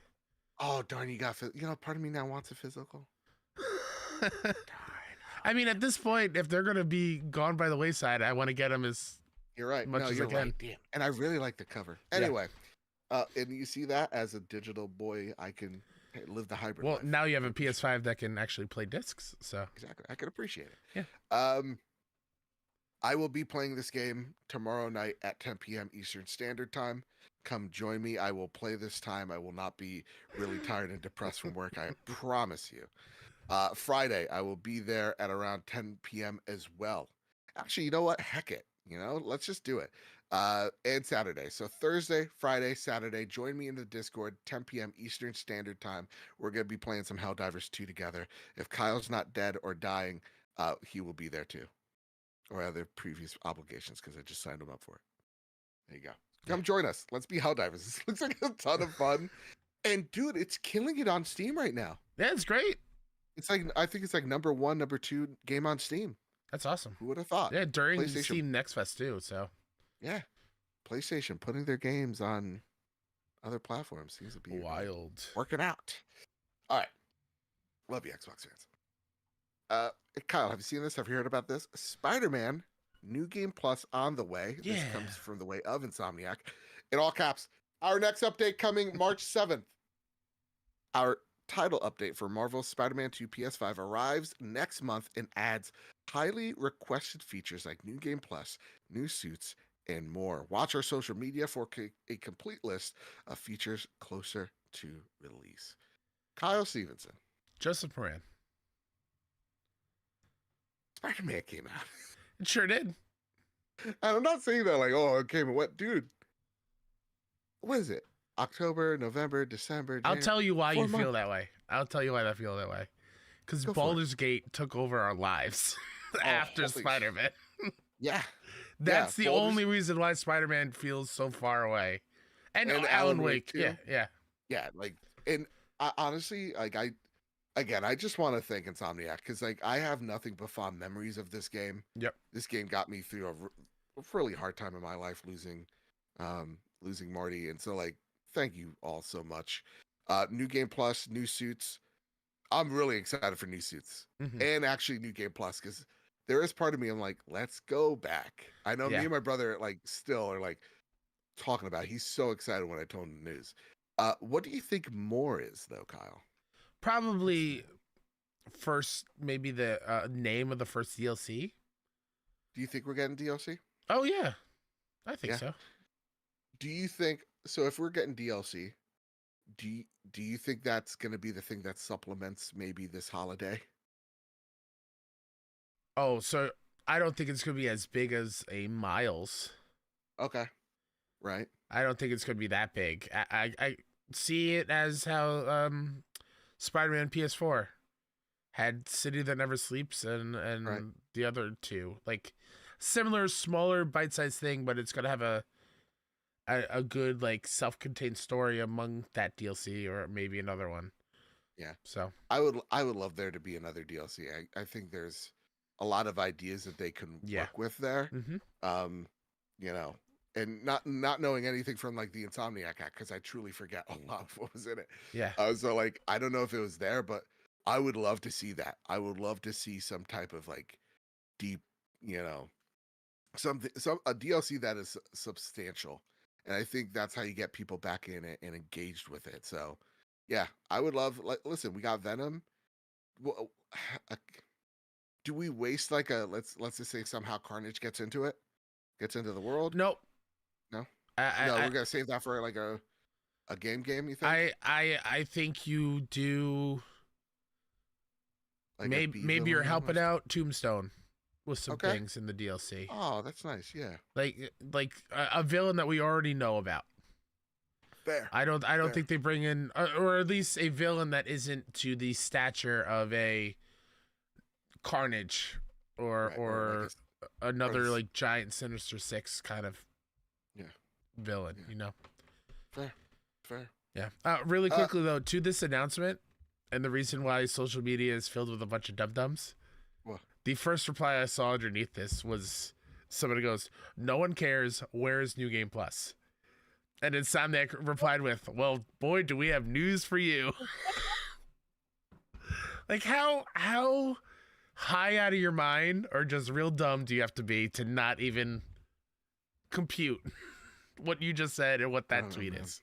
I don't know, man. It's wild. Listen, I saw a 7-hour, Twitter space this weekend. So you were in that? I checked it out. I was morbidly curious. Stop. We need to pull the plug on your internet use on the weekends.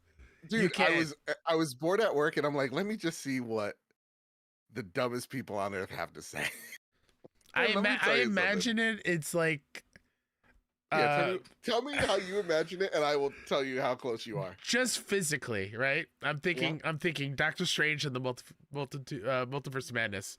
The Yep. Illuminati is up there on their bench, Yeah. and that's where these lunatics in the Xbox circle are up Yeah. there, and they're like, "All right, next, come speak your displeasures," and then they listen to him, and they go, "Agreed."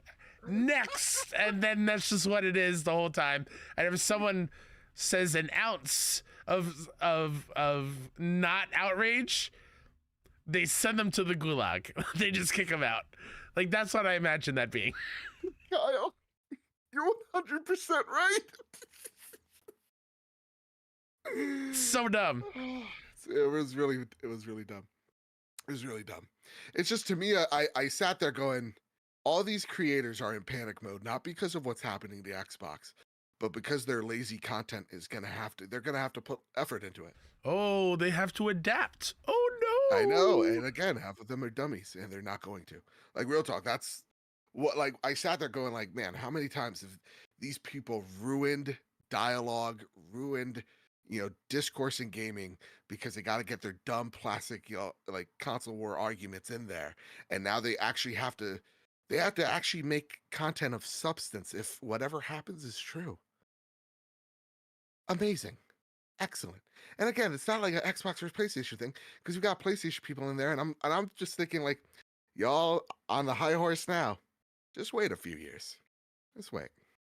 The chips are down. These civilized people will eat each other. All right, Kyle. Let's get into the media tab real quick. Kyle, let's just tab on over. Just L1. Yep. We're there. I hit it. Grounded 2, the making of The Last of Us Part 2. I want to save some of our thoughts for the Patreon, this week's Patreon. So we'll get into the weeds there. Holy shit. Top down. This is incredible. It's real good. Even if you didn't like The Last of Us Part 2 because you don't have taste, this game will just make you appreciate development and the people that make and craft these games. Holy crap. Yeah, Awesome. I was floored. Obviously, this is one of, if not my favorite game of all time. Mhm. And just to see the hardships that went into making this, from other factors, and then the leak, and then the awful things people did to the cast and creators. Which I hope they go to hell when they die. I really do. Someone threatened Laura Bailey's newborn child. You sick, deranged fuck. I know it's not. I'm going to say this right here. I know it's not anybody I know, but if it is, I'm knocking your ass out. There's no ifs, ands, or buts. I don't care if we have a history. I don't care if I was in your wedding party. If I hear you said that to a newborn child, we're done. You don't even care if it's your mom. We're done professionally. It's over. Yeah, no, seriously, sickos. Sickos. Treat people with respect. I also saw a lot of Laura people Bailey and all the developers. Yeah, much love to everybody. I saw a lot of people who are like, boy, they sure do love themselves. Excuse me? Would you not want a team be proud of what they do? Yeah. I don't know. This is a documentary about them. Yeah, first off, yeah, they're proud of what they do. Yeah. And at the same exact time, it's not going to be like, oh wow, we suck and we're pretty shit at what we do. Yeah. I don't know how this game's going to turn out because I suck at this. Exactly. It's just wild. Yeah, no, to me it's like, I actually like, there was like some things of like, oh, some people called us out on this and we wanted to prove them wrong, and that's how we did X, Y, and Z. I like that. I had no problem. I thought that it was incredible. But make sure you play Last of Us Part 2 and beat it fully, because it spoils everything. Yes. So yeah, truly.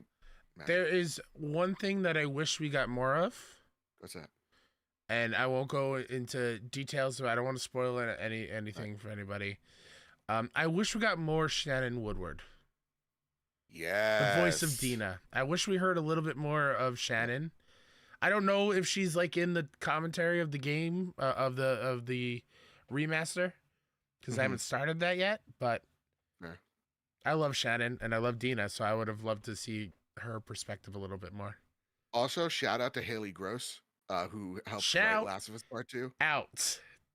She definitely called out what is like. I felt like I was saying this from my chest a few weeks ago of like, we oftentimes shoot from the hip when it comes to reporting. I think the death of games journalism is that, I'm going to be real about it. There's not many of them that are good at it and dive deep and really truly do investigative journalism or just the basic tenets of it. It's just her rant was incredible and I loved it. It was so good. That said, here are just two main things. Last of Us Part 2 started off as a Bloodborne-inspired open-world game. Yeah. Quote, Bloodborne had a very open space that kept getting bigger and bigger as you explored, explained lead game designer Abelia Shantz. I really like feeling that you can get the mastery over a world, and it becomes almost a character in the game itself. That would also be something we were looking at, but unfortunately, however, it didn't gel with Last of Us Part 2's story. After they said that, I definitely see how that could have been the case. And Kyle, can I say something bold? Their next game, as you blow your nose, and you're doing excellent, by the way, their next game is going to be From Software inspired. I think there's been quotes previously, and I definitely feel like they want to do something in that vein. Okay. What do you think? As long as it's in space, I'm fine. I just want a Naughty Dog game in space so bad. That's fair. Yeah. And last but not least, the Last of Us Part 3, not in active development. Quote, for now, Last of Us 3 doesn't have a story. However, Neil Druckmann said, I do have that concept that to me is exciting as excited as two. He talks very weird. I'm gonna say no, exciting as one. Oh, as exciting one. Okay, as two. Yeah. It's its own thing. Yet has a through line for all three. God, I hate when quotes are like, verbatim from them. You know what I mean? It's just so weird to me. But the game is not in active development, so we can assume their next game is a new IP. Yes. I'm all in. I'm all in. Let's go for it. Yeah. All right, Kyle. What you been playing? It's pretty simple what we've been playing. Really quickly, though. Yeah. Because I didn't get to talk about it last week. Okay. Started Suicide Squad. How you liking it? I think it's a lot of fun. Okay. And I'll stand by it. All right. I haven't done much yet. It's a good time. Yeah, it's a solid 7. Yep. It's not blowing the hinges off the doors or whatever, but it's a good time. Yeah, I'm having fun.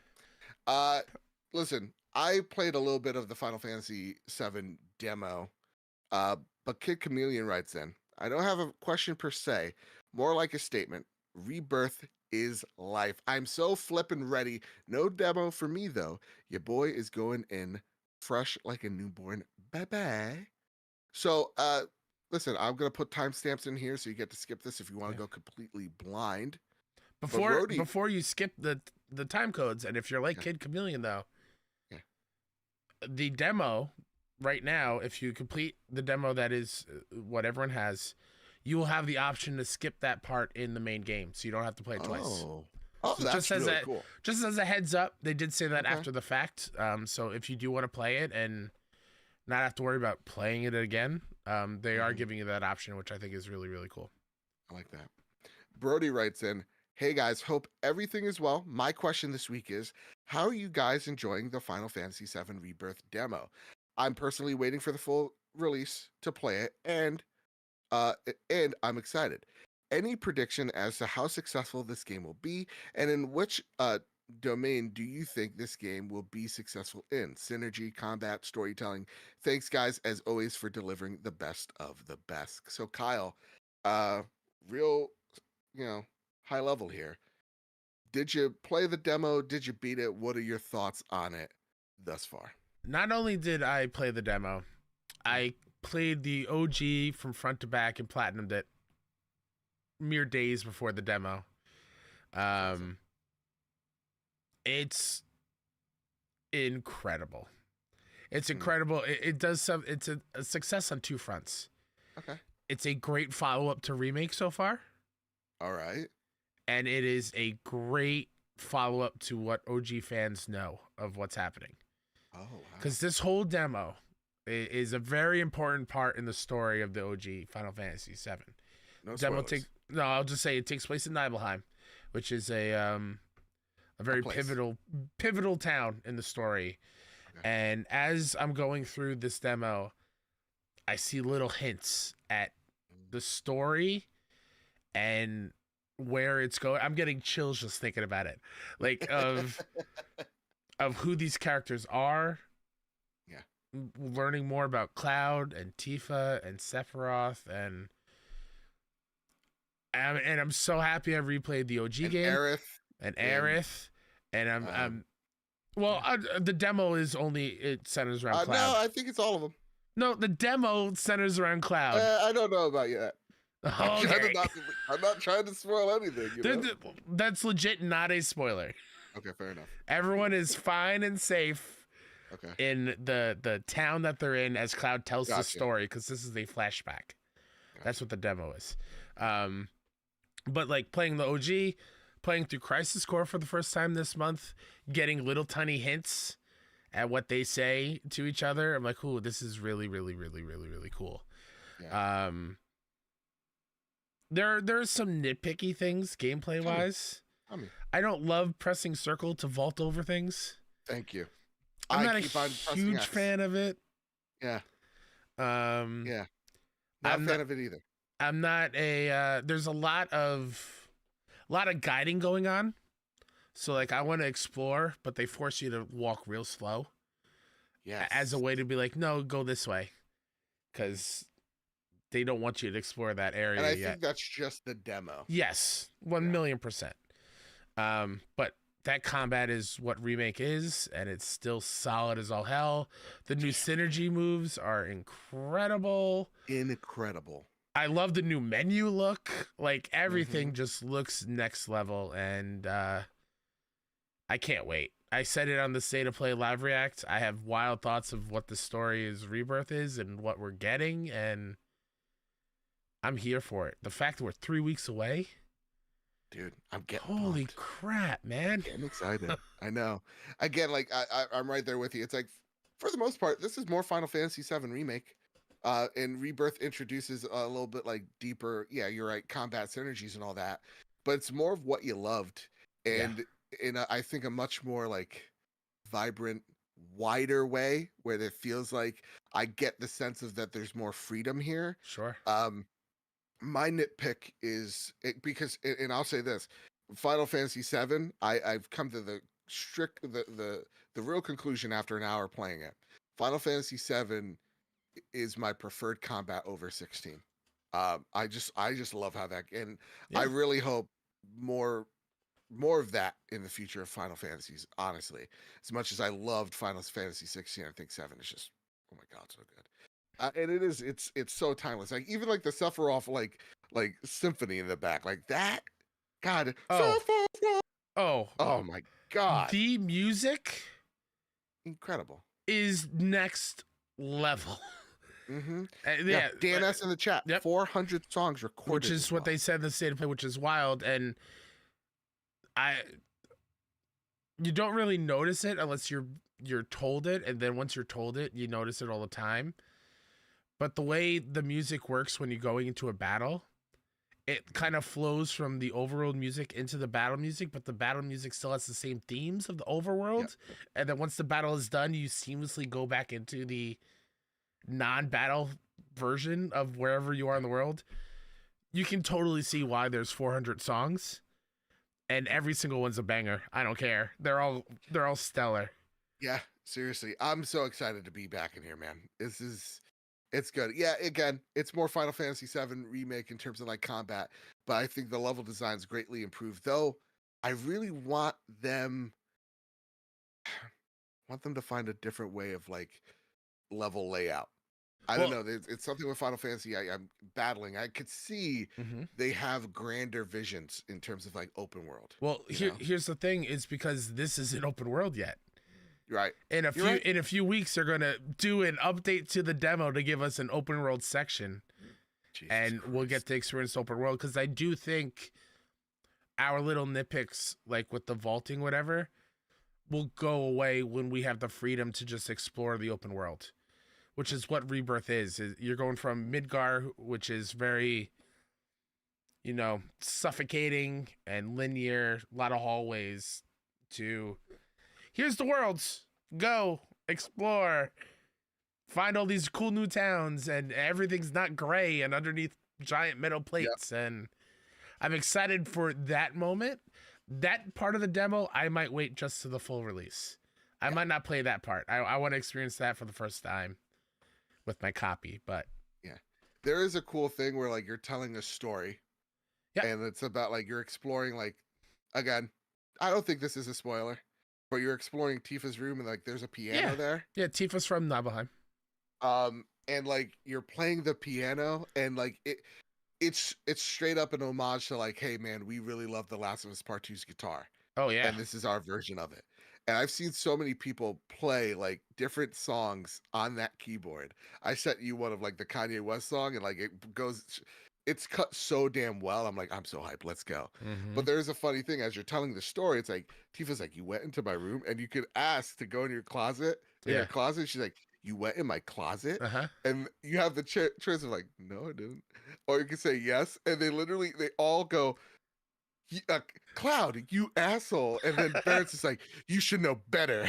Yeah, I'm like, it's again the way they're telling this flashback whatever scene it is from the OG game. Can't even tell you it's flashback. I think it's right now. Well, I'm telling you right now, it's a flashback. No, it's not. Stop! God damn it! Some guy's gonna yell at me. No one's gonna yell at you. Yell at me if I'm sorry. It's a flashback. Oh boy. And the way they're telling that in this demo is very intriguing to me, and I'm very excited for how they tell all the other story beats that are coming up.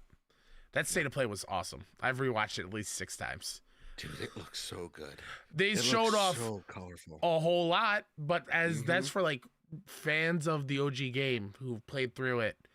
We can point out all the little things of like, oh my God, we're going here, we're going here, we're going here. It's a whole lot. But to people who haven't are like, oh my God, I can't wait to see what the hell that thing is, and all these cool new locales. And I'm sitting over here, it's like they're showing the whole thing. It's crazy. Yes, hearing you guys like Lorecraft is like really fun, and like for me, like I'm like, I don't understand any of this. This is cool, and like just how colorful and like vast that world looks. I can't wait. Man, I have it physically. I'm gonna be getting it physically. So I got my Stop the Steal hat from GameStop just waiting for me. I got my 2 steelbooks at Best Buy. Oh man, I can't wait. All right. So Canada goes, hey guys, Kyle, hope you're feeling better. Your mic gain can only do so much. He's doing so fantastic. With Steam Next Fest, the Final Fantasy VII Rebirth demo, I hope publishers and studios remind the best marketing is still to get the game in people's hand. What would you like to see a demo event on the PlayStation Store once or twice a year, or just for first parties at the very least? I would love for them to take more advantage of the demo section of the PSN store and highlight that a little bit more. I think absolutely you're totally right, Silkanet. Having people actually play the game for themselves does loads more than just watching a trailer. Yeah. And I wish a lot of at least on the first party side, like for the smaller indie devs, like demos are where they live when it comes to Steam. That's a great way for people to wish list and get into finding games that they love. But when it comes to AAA bigger things, we've kind of stopped with the demos, and I hate that. Yeah. It's like they're afraid of people playing it and realizing it's not up to them, but that also answers a lot of questions. Yeah. That said, listen, I got a little distracted because I just won a little giveaway for Tekken 8 from Dapper Tux. Shout out to Dapper Tux. Thank you for the so you have Tekken 8. You have Tekken 8 now? I have Tekken 8. We'll go find out. Sweet. Oh, I like it. Shout out to Dapper Tux. Thank you. Chizzy writes in, I'm just wondering your thoughts on Skull and Bones and if you will be playing it the open beta. No, sorry, Chizzy. Oh boy, I was gonna say something nice and respectful. I know we're getting codes for that game, so there will be coverage on it. I will see more info because I've been really busy this week watching Twitter burn down. It's been very exciting, but I'm gonna be playing it for sure. For sure. I And will again, not be. all right, fair enough. More codes for the community. Yeah. Kyle, are you holding on to something? I'm holding on to something I pre-ordered and totally forgot until it arrived yesterday. Oh, the silver dual sense. Look at you. Yeah, it's pretty All cool. right, well, It's pretty listen. nice. 1 year anniversary of the Edge, so I got this. I'm edging right now. Prepare the drop. Here are the latest steals and deals coming to the PlayStation storefront. Again, shout out to the DualSense Edge, the greatest controller ever made. My favorite one. Again, year old. It's a little baby. Beneath the Earth for Backrooms comes out on February 5th. Alicia Developers Cut February 6th. Foam Stars doesn't have a platinum, so I'm not playing. February 6th. Sydney Hunter and the Curse of the Mayan at February 6th. Dungeonoid 2 Awakening February 7th. Border Bots VR on February 8th. They're from Texas, believe it or not. All right, poor joke. Cannibal Abduction February 8th. Dead Hook February 8th. Helldivers 2 February 8th. Ooh, again, we're diving, boys. We're diving all this week, 10 p.m. Eastern Standard Time. Listen, if I'm not there, you get to beat me up personally. You hear me? You get to beat my face. All right? Joke's on you. It's a sexual thrill for me. Here it is. The Inquisitor, February 8th. Legendary Tales, February 8th. You missed me, Kyle? You missed this? Sure do. The Legendary Tales, by the way, is that PSVR game from the State of Play last week. Oh, damn, dude. We need to get him on the show. Mustache in Hell, February 8th. I bet you're playing as Burt Reynolds, and you got to escape the hordes of hell. Shanghai Summer, February 8th. Another World, Manghang Girl? Mahjong. February. Mahjong. It's the tile game. Okay. February 9th. Choice of Life, Middle Ages 2 on February 9th. It's the Middle Ages. Let me tell you, you don't have much of choice in life. Ooh-wee. Jubilee on February 8th. Mantis Kitchen on February 8th. The Treasures of the Roman Empire on February 9th. Those are all the games coming out. Again, Foam Stars does not have a platinum on PS5. Why even come out with the game? It also doesn't have a soul, so like it's fine. Yeah, I was legit. I had that downloaded, found out there's no platinum, and I just uninstalled it. If you don't have a platinum for your game, you don't believe in it. What happened to that other party-based multiplayer game that you played a ton of? Was it Rogue Company? Rogue Company's still around. It's still a thing? Yeah. It was a good like little popcorn flick for the time, but you move on. The girls I remember bought it by drumming on my Rock Band drum set because it was attached to my PlayStation, and they hit the buttons in the right order and bought the game. Oh, dude, being an uncle sounds like hell. Yeah, it's pretty cool. It's great. I can't wait, dude. My brother and his wife, they're gonna start trying soon. I can't wait to raise that little son of a gun, and then when I get tired, just hand it off to him. You know? Oh, it's gonna be great. Oh, it's gonna be great.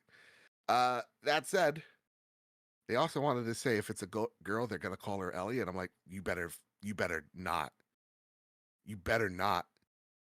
I'll fight you because I'm the only guy that wants a girl, and her name will be Ellie. So, just saying. Really quickly. Yeah. We don't have to spend too long. Sure. Am I the only one that is not weirded out, but whenever someone says that they're trying for a child, isn't that just a weird way of saying, yeah, no, we're just having sex a whole lot? Isn't that weird? Yeah, I've literally told them, like, just don't be loud about it. Yeah, you're right. You're right. And yeah, because it's like when you hear someone being like, yeah, our husband and I, we've been trying for a kid. It's like, oh, wow. Okay, I see you in a totally different light right now. Exactly. That's so weird. I see you as a sexual being. Please back away. You're making me uncomfortable. You know? Yeah. Anyways. And then then some people have the audacity to complain about it. It's like, oh yeah, no, I know. Ooh, so tough for you guys. All right. Sony Pony Express. Here it is, our favorite segment. Oh, goodness gracious. Gavs Goody writes, Every time a live service game comes out, I hear, quote, it's not good for a live service game, unquote. So my question is, what makes a good live service game? I've played a lot of them and have gotten pretty much the same enjoyment out of most of them. Currently loving Suicide Squad, hell yes, and feel like the gameplay and looter shooter mechanics are outstanding. Will I stick around enough to utilize the live service elements? I don't know, but I'm having a blast right now. But maybe I'm just a casual. Also, my main characters are Deadshot and King Shark. That is all. I have mastered Captain Boomerang. King Shark, uh, holy dude! When you get to master King Shark, you're literally like when people go, "Oh, his air mechanics, he's a shark." It's stupid, dude. If you do it right, you're diving into the enemies like a goddamn shark. It's awesome as all hell. Um, what makes a good live service game, Kyle? I'll answer this for you because I think something broke in a real major way for you. My mic arm came unattached, so now I have to hold the whole thing. I don't know That's how fair that enough. happened. I have no idea either. This is great. Um, I think what makes a good looter shooter, what makes a good like games of service game, is just consistency.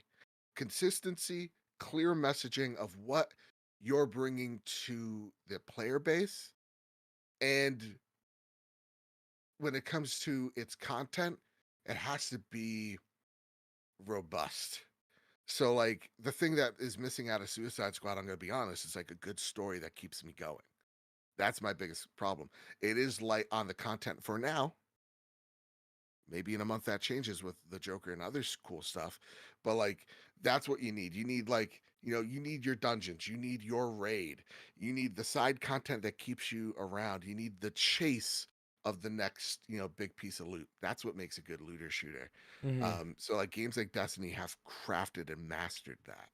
Yeah, I haven't gotten to the part in Suicide Squad where you are like getting loot Yeah. yet, but to me, when I'm playing like Borderlands is one of my favorite series to play.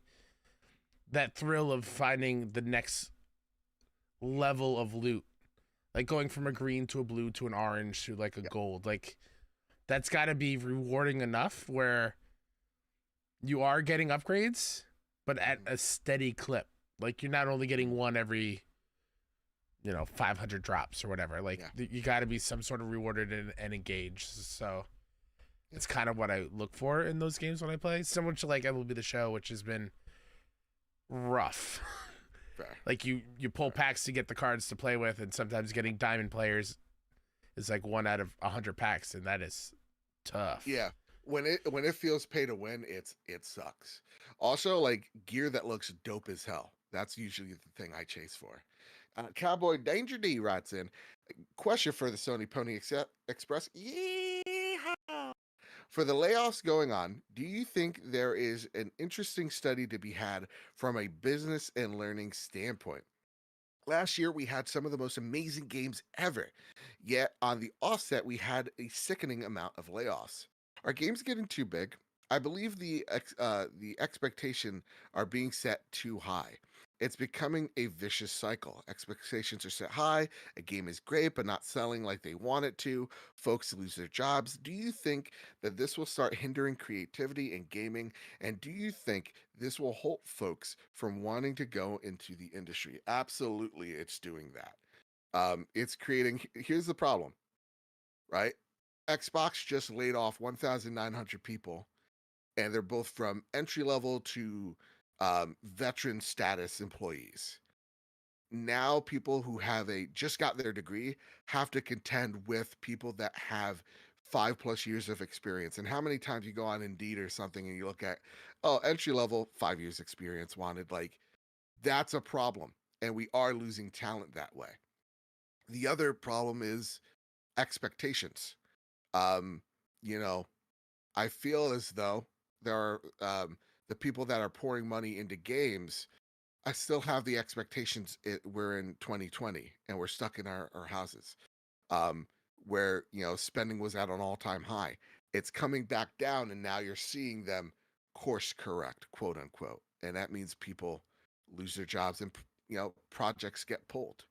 Um, and at the same exact time, there is course correction in terms of like we thought we needed this many because we learned how to work from home. We found out we don't need that many, and we're letting go of folks that way. Someone would be calling it right sizing. There's just something that's feels wrong saying that, but I think there's a mixture of a lot of things. We're losing great talent. Um, they are course correcting in terms of what the size of these companies be, and I think also expectations are greatly out of whack, and that's the biggest threat for the industry. Kyle, I feel like I nailed Great. it. Yeah, you did. Hell yes. It's pretty good. That was all because I was buying the time for that arm. It's Oh still no, I'm wobbling, still huh? holding it. All right, fair enough. All right. The bottom half fell on the floor. All right. But listen, we got 3 more questions here. We got 3 more questions. Hold strong there, bud. Papa Taz writes It's in. not question for heavy. I have muscles. It's just awkward. It's not Yeah, like it's it's fine. I can just it's not hold like like a this. stand-up podium. That's okay. All right, fair enough. It's fine. Oh man, you got real close there. Question for the Sony Pony Express. Yeah. When you guys are working, studying, or gaming, do you guys have a mix of video game soundtracks? For me, both Alan Wake, Persona 3, 4, and 5, and Final Fantasy 7. Thanks for the great content. Much love. Thank you, Papa Taz. Yes, Mhm. but I also have like I got like heavy metal, right? Yeah. Like I'm listening to Bad Omens right now. I'm in a kick for that. Mm. Get in a kick for Ghost, and then I really like pop music. So like I unironically love Dua Lipa, like Miley Yeah. Cyrus, um, Olivia Rodrigo. Sure. There's something angsty about her. I like that music. Yeah. Again, Music's whatever. music. Come at me. I don't care. Yeah. I've been listening to Fast Car. Oh my Mm. God. Hoo-wee. It's a good song. Oh, it's very depressing. It makes me sad. Makes Yeah. me feel things. But then, like, I listen to, dude, if I'm exercising, I'm getting amped from the Ghost of Tsushima, like, intro music. Mm. Death Stranding soundtrack slaps. Like, I listen to a whole bunch of shit for sure. Yeah. The Final Fantasy music, just in general, is like a good background writing music when I'm working. Alan Wake, of course. I mean, come on. Oh, my. Yeah. Gaming soundtracks are great just to listen to in the background. Ghetto Berry writes in, hey guys, hope you're both doing well. Tomb Raider 1 through 3 Remastered is out next week on Valentine's Day. Oh, they knew what they were doing there. It's certainly a gift from me to me. Love me. But my question this week is finding out your relationship to the franchise, the games, and the busty English lass herself, Lara Croft. You rarely bring up anything Tomb Raider, whereas I grew up playing the games. A beautiful escape from school life and a loner childhood. Aww. And like you got Laura there, and I'm like, if there's anybody that could keep me company, it's Laura. Let's be real. It's Lara. I get it. Stop yelling. Have you guys played any of them? And both the modern ones and the retro ones. And are you planning on giving the remaster trilogy a go? Plus, while we're at it, the collection adds 200 plus trophies, but on the PS5 version doesn't come with platinums, whereas the PS4 version does. I hear it's to do with Sony's new policy of platinums on individual launchers. I think like MW3 vibes, where MW2 it's used on the MW2 launcher, hence no platinum. It sucks. I will still be getting the PS5 version. Take care, you guys. Love always. Remember to release Winston from the freezer after locking him in. Poor sod. God damn. Did we do something to Winston? No, Winston's the butler in Tomb Raider. Oh, okay. All right. Ooh, Yeah. Well, there goes to show you my relationship with Tomb Raider 1 through 3. I've never played Tomb Raider, the original Tomb Raiders, Mm-hmm. because here's a kick. I was a Nintendo kid, right? My mom said you are allowed to play anything E-rated. If it's rated teen, we're not getting it. She saw Lara Croft, a busty English lass, and she said, my son is too young to see polygon breasts. And she did not allow me to play Tomb Raider 1 through 3. But funny enough, Tomb Raider is my sister-in-law's favorite game series. It empowered her at a young age, so it's really awesome. I did play the new Tomb Raiders. What were they called? Literally the definitive edition and Shadow of the Tomb Raider, and thought those were excellent. I really liked them. Luke Lore says they're better than Uncharted. I go, well, let's not get that crazy. I know he's dumb. He's really dumb. Let's come on. I think the first Tomb Raider remaster remake is pretty close to an Uncharted. I love that one out of all of them. So I played that remake. I played what was it, Rise of the Tomb Raiders, the second one that had the year of exclusivity on Xbox. You're right. I'm sorry, I played Rise. I played a little bit of Shadow. As far as the old school ones, I remember playing the demo version, like on demo discs. They would always be on those, and I played them. I was so bad at them though. I wasn't good at the tank controls, as Mackenzie in chat saying. So I think that's kind of was like, I'm not gonna ask my mom or my dad to buy me a game that I know I'm not good at. So I just never really played them. I do want to check out this collection though, even though the platinum things are weird. Yeah. I remember my cousin Carlos sneaking those games into my grandma's house and me watching. They never let me play because I was the youngest kid, and my cousin Carlos ended up, spoiler alert, sucking really bad at life. He's awful. I hate him. And that was probably a spoiler for that. Like, I should have saw that coming. So like I couldn't play. Like, he would play Hitman in front of me, go, you can't play that. I'm like, I hate you.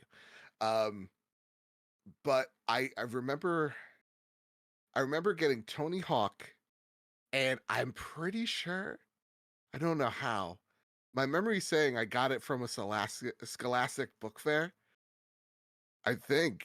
I know Tony Hawk for sure. I don't know about Tomb Raider. Hey, Mom, can I have money to buy a book at the book fair?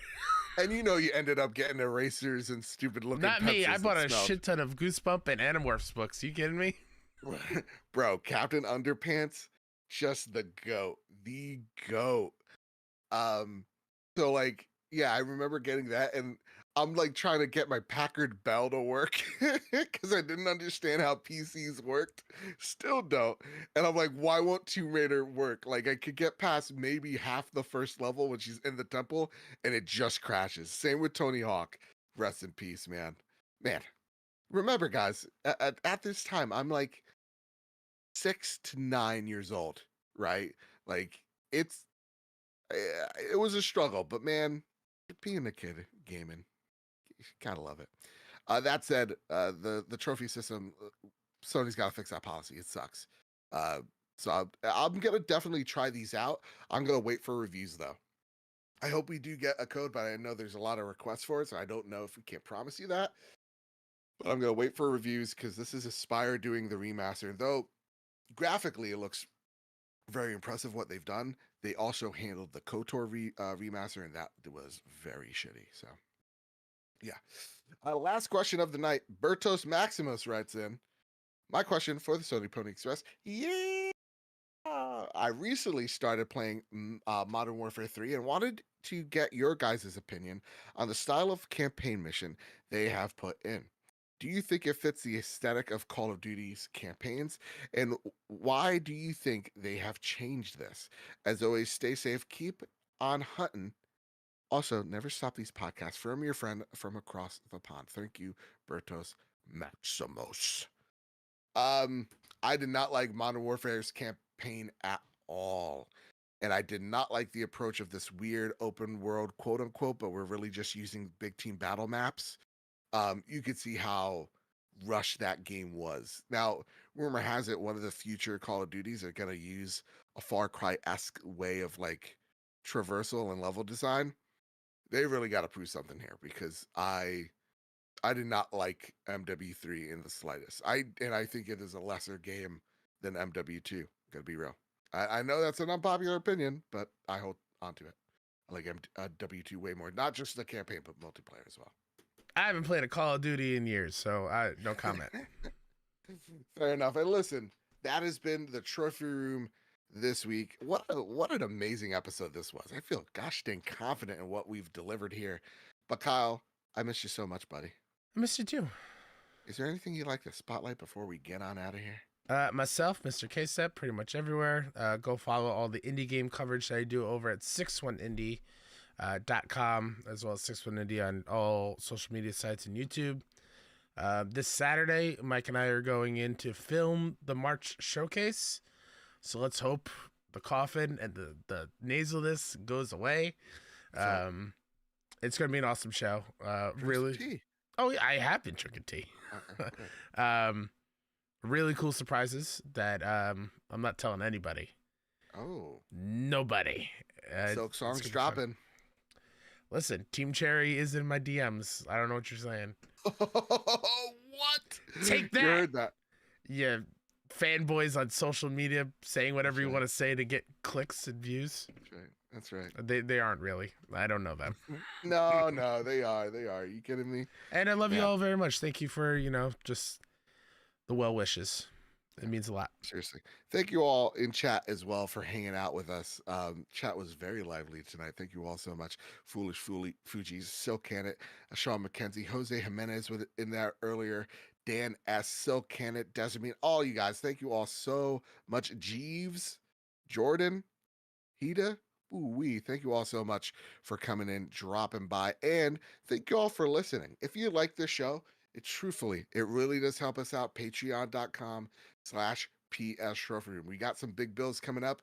We could really use all the help that we can that you guys could provide, if any. And if you can't, you go, don't worry, budget's tight. No worries. Hey, you know what also helps us? Dropping us a 5-star review over on Apple Podcasts and Spotify. It really does help get eyes on the show and grow this big, beautiful family that we call home here at the Trophy Room.